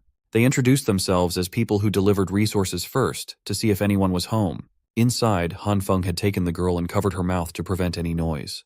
When the raiders did not hear any response from the inside, they proceeded to try and force their way into the room using a single crowbar. Han Feng quietly assured the outcast girl that those bastards wouldn't be able to make a dent in his reinforced door. Hearing his reassuring words, she visibly calmed down. The door handle flipped up and down multiple times, but the raiders could not figure out a way in. With the sturdy door getting them nowhere, the raiders decided to mark Han Feng's place and proceed to the next door first. It was a good thing that the reinforced door and handle were installed. With 5-centimeter thick iron plates reinforcing the frame, even the contractor who installed it was shocked. Han Feng was so busy feeling good about his decisions that he forgot to let go of the girl's mouth. He was too afraid to make a noise and attract attention. Still, Outcast Girl thanked him for taking her in before the raiders saw her sitting outside. They opted to wait a few more minutes just to be sure, but it sounded like those raiders were gone now. Han Feng immediately got back to fixing his trap. If he could do this right, Those who dared to touch his door again would get electrocuted to death. The girl curiously asked what he was doing, and he introduced it as his electrocution defense measure. He even condescendingly told her that she wouldn't understand even if he explained. Well, he didn't even understand the thing himself, and installing this electrocution device was proving impossible. Little did he know, she was an expert when it came to anti-theft devices and voltage differences. These were very simple concepts for her. So, Outcast Girl coached Han Feng from the side, instructing him to cut the power supply while wrapping the bare wire around the door handle carefully. From there, they connected the next wire from the circuit box to the handle and, for the finale, turned on the power supply. When he measured the live current in the handle, the tester indicated a high level of electricity. When asked how she knew about this complicated stuff, she answered that the true eye of the evil king possessed the ability to see the truth of everything in the world. Since his trap was done with the help of Outcast Girl, he asked what she needed help with. She did not bother telling a story or anything like that. She just emptied out the contents of her backpack on the couch, ignoring Han Feng. Then, the girl boldly declared that the true eye of the evil king would be staying in this place from now on. It took Han Feng a second to process what he had just heard. He was obviously very opposed to having this girl living in his private space, and desperately urged her to go back to her house quickly. Han Feng was so flustered by the idea that he tripped on the wires coiled around the floor, his body launching forward. After wobbling for a few seconds, he fell on the solid ground, making a mess in the process. On his hands was a bright purple color emanating a bizarre energy. Tripping on his feet and falling on the ground should have hurt quite a lot. But it didn't. That was when he noticed where he fell. His coffee table, which was solid just a second ago, had turned into some sort of moldable and clay-like form. Could it be that he unconsciously made the coffee table turn soft? Han Feng finally noticed the purple light dancing around his hands and immediately connected it to the bizarre soft property of the table. Even the toolbox and the tools nearby had turned wonky upon being touched by the light. He grabbed a hammer, and the metal head bent on itself. Han Feng waved the hammer around, and it started losing its shape. In simple terms, the purple light could cause items to turn soft somehow. Outcast Girl witnessed this bizarre incident with her own 2 eyes and did not make a peep. She was so quiet that he forgot there was someone else in the room, and got too carried away figuring out his new ability. Outcast Girl just looked at him with the same blank stare. Then she lit up and labeled him as an emissary chosen by the true eye of the evil king. Whatever that might mean. Han Feng chose to play along, assuming the role of a subordinate selected by the evil king instead of revealing his power. This girl's thinking seemed peculiar, so he might get away with it. As fellow emissaries, she proposed that they help each other, meaning Han Feng's apartment, where he rested, should be shared. Just as he was about to outrightly reject her again, Outcast Girl was already heading toward one of the rooms as if she owned it. He hadn't even agreed to the proposal yet, and that lady already thought they were building a lair for the evil king. It wasn't too big of a problem, so he just let her be.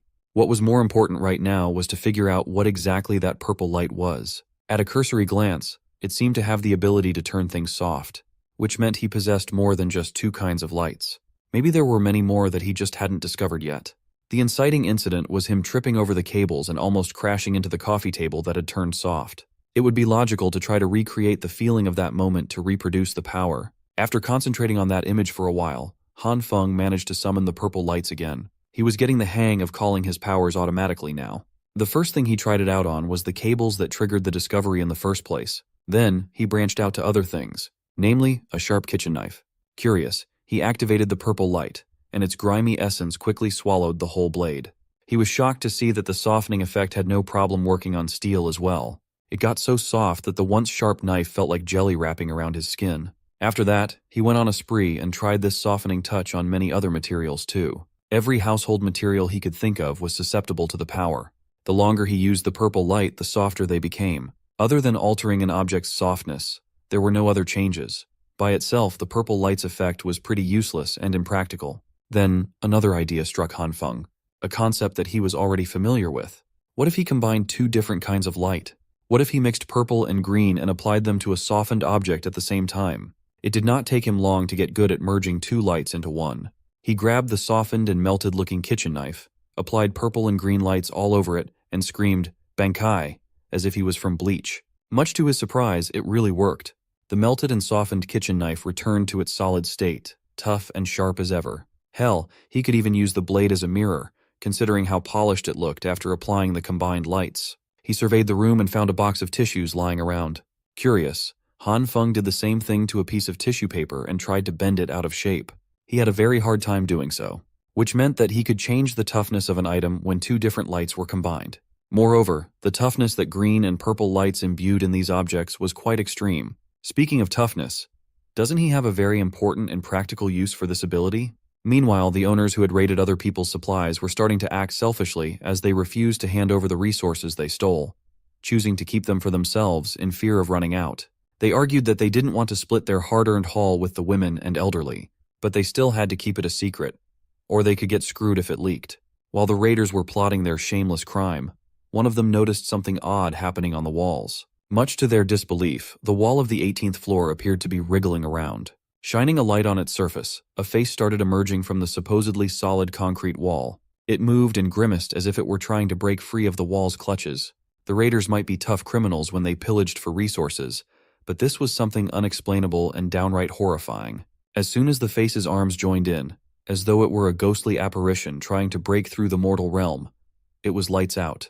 Anyone would have thought that they were witnessing paranormal activity in real life. The raiders hurriedly ran back to the floor below, afraid of what the 18th floor might have in store for them. Meanwhile, Hanfeng was struggling as breathing while stretching the soft walls with his face was quite a hard thing to do. He had to get out of that soft and clay-like mess before he ran out of oxygen for the sake of experimentation. He picked one of his walls as a testing ground for his combined purple and green light powers, but applying these lights to an entire wall was too strenuous. After a while, he managed to get enormous amounts of light to join and blend with one another. It was an extremely exhausting process, but it gave him an even tougher and sturdier wall than he already had. To test it out, he brought out a sledgehammer for verification. He stood in front of the enhanced wall and lifted the sledgehammer up, determined to check if he had succeeded. With a look of anticipation, he began. Hanfeng swung the hammer as hard as he could, and it made solid contact with the wall's surface. He did this multiple times, so many times that he could barely hold the heavy sledgehammer properly. Nevertheless, the exhaustion was worth it, as his enhanced wall proved to be extremely tough. He couldn't even scrape its surface with all his strength. Back in the basement car park, most of the raiders had come back to surrender a few bags of their loot. One man scratched his head as he apologized for only managing to seize a little bit of food while being audited. He seemed on edge, and when someone tapped him on the shoulder, his nerves flared. The guy who tapped him on the shoulder proceeded to take him down to the floor, securing his arms behind his back. This concerned citizen was one of the Jin brothers. He pressed down hard and demanded to know where the rest of the stolen food was hidden. The raider denied hiding the supplies, but Jinbro clearly saw him carrying 3 big bags before surrendering just one little bag. Even with his arms getting twisted up, he continued to vehemently deny hiding resources. Since it looked like he was not willing to speak with just a little arm twist, perhaps a good beating would squeeze some honesty out of the man. Just as Jinbro was about to wail at the dishonest raider, someone calmly stopped him with a simple shoulder tap. Much to everyone's surprise, it was the man of the people, Mr. Jiang. Mr. Jiang urged the young man to let the raider go first so they could talk things out if there really was a problem. He heard the case of secretly hiding food that was supposed to be for everyone and wanted to deal with the matter in his own way. Jinbro finally relented and threw the piece of trash down the ground for Mr. Jiang's sake. When the raider looked up, he saw a helping hand offering its assistance. It belonged to the representative of the basement car park, the benevolent Mr. Jiang. His smile gave the people peace and calm, but there was always something sinister behind that kind face. After a few minutes of talking and convincing, the man finally brought out the rest of the food that he pillaged. Just as previously said, there were 2 more big bags unaccounted for. The man shamefully apologized for being greedy, as he had 5 mouths to feed at home, and the food that was distributed was not nearly enough. Hearing this, Mr. Jiang took his share of today's ration and selflessly handed it over to the man. He respected the rules. People must hand over the things collected to receive rations according to the number of people in a household. But he could sympathize and understand those who were having a hard time living like that. The kind gesture almost made the dishonest raider cry right then and there as he thanked Mr. Jiang from the bottom of his heart.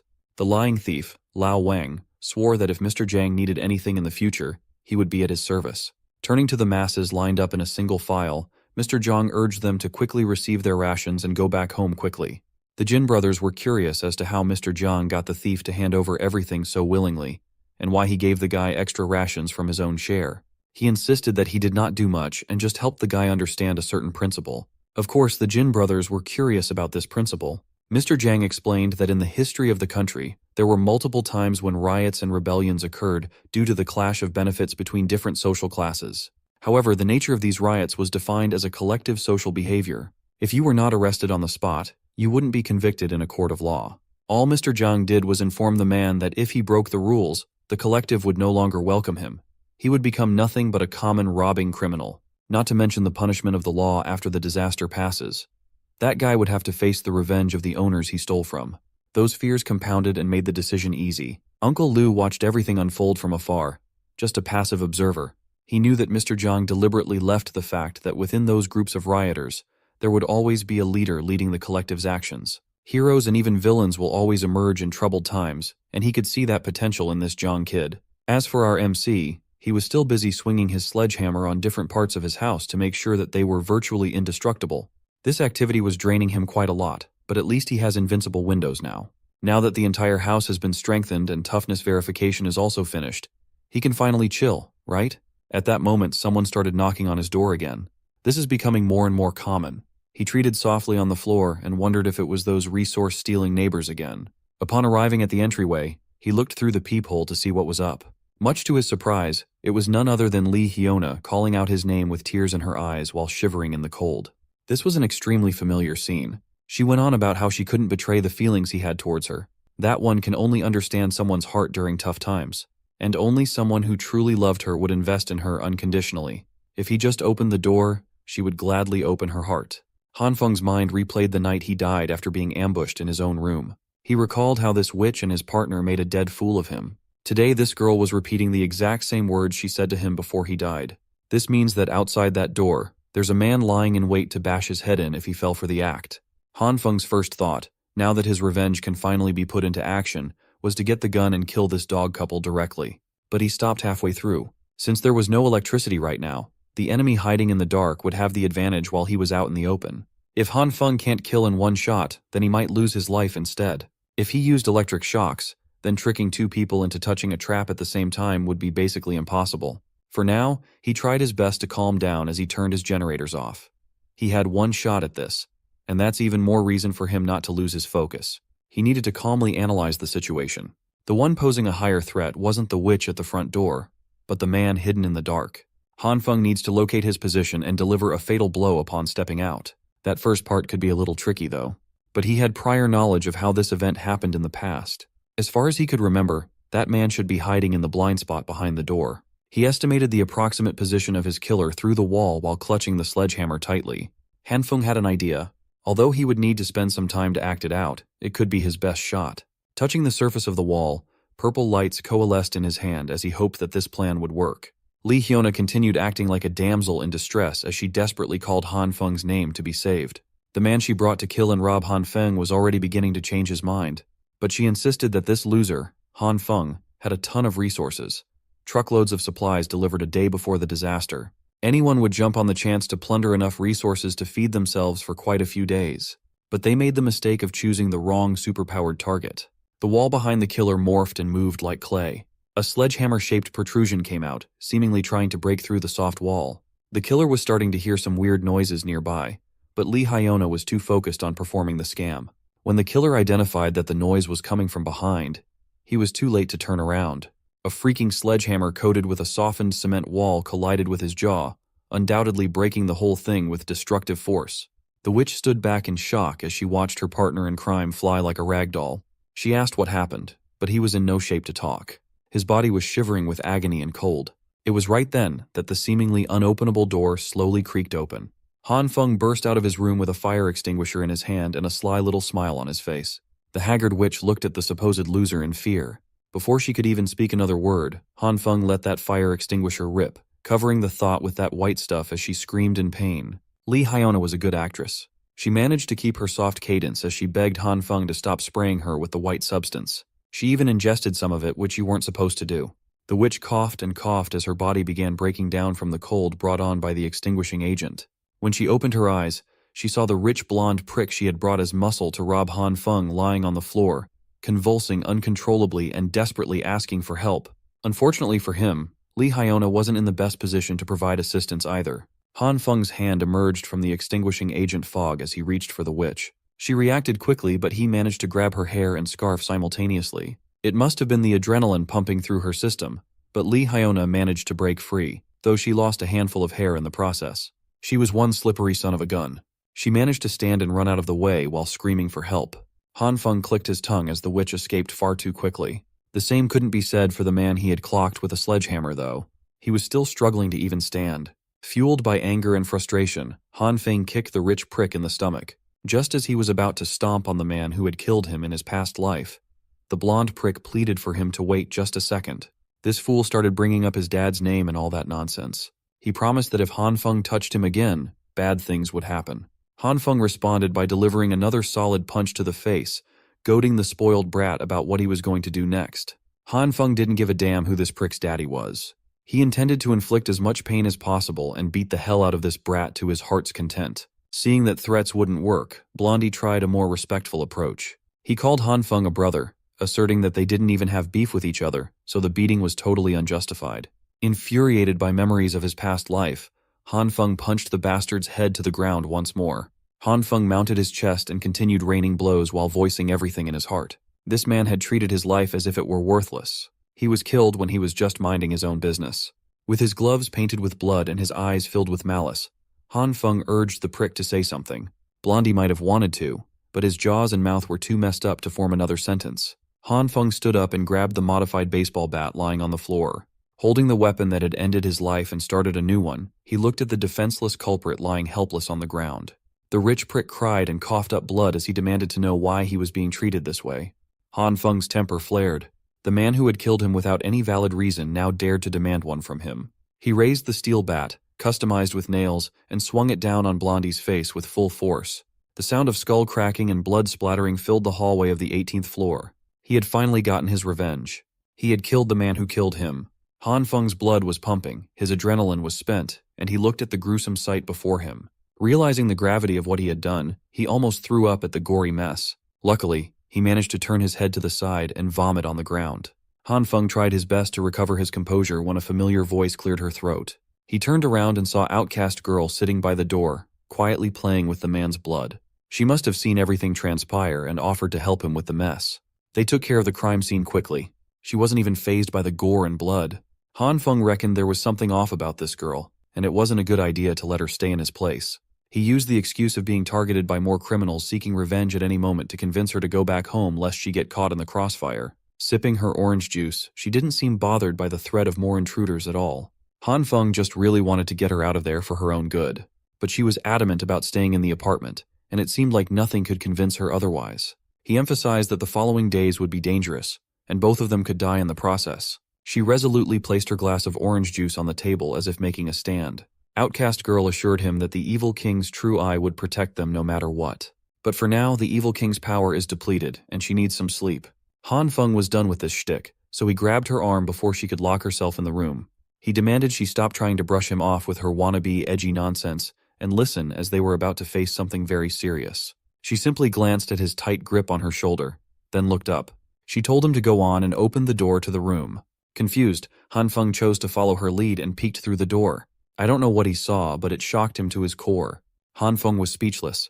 Meanwhile, the basement parking lot was bustling with activity. Some people were loitering around, blocking the way for others who hadn't received their rations yet. Nevertheless, the system worked once more. They were still short on supplies to accommodate everyone, but it seemed peaceful for the most part. Lee Hyona, who had just escaped Han Feng's grasp, lined up with the plebeians to get her share now that she had nowhere else to go and no one to suck up to. She stated her name and apartment number and was given a piece of bread. The witch was still bitter about how everything had gone down the night before. Her wealthy sugar daddy hadn't returned after inexplicably collapsing so suddenly. The only logical explanation was that Han Feng had set a trap in advance, but that only made her more curious about what he had hidden behind that door. Before the commotion, she had seen a light flicker and felt a warm breeze coming from inside. That meant he had some kind of power source. Maybe he hadn't just stockpiled supplies. Maybe he had been prepared for the whole snowstorm in advance. All she felt was bitterness. The sneaky bastard hadn't said a word to her about this impending disaster. He enjoyed the good stuff while she accepted his trash. She wanted to find a way to get a closer look inside Han Feng's place. While she was busy daydreaming and seething, she bumped into another man lined up for rations. The man recognized her, and a mysterious bright light flared right in Lee Hyona's direction.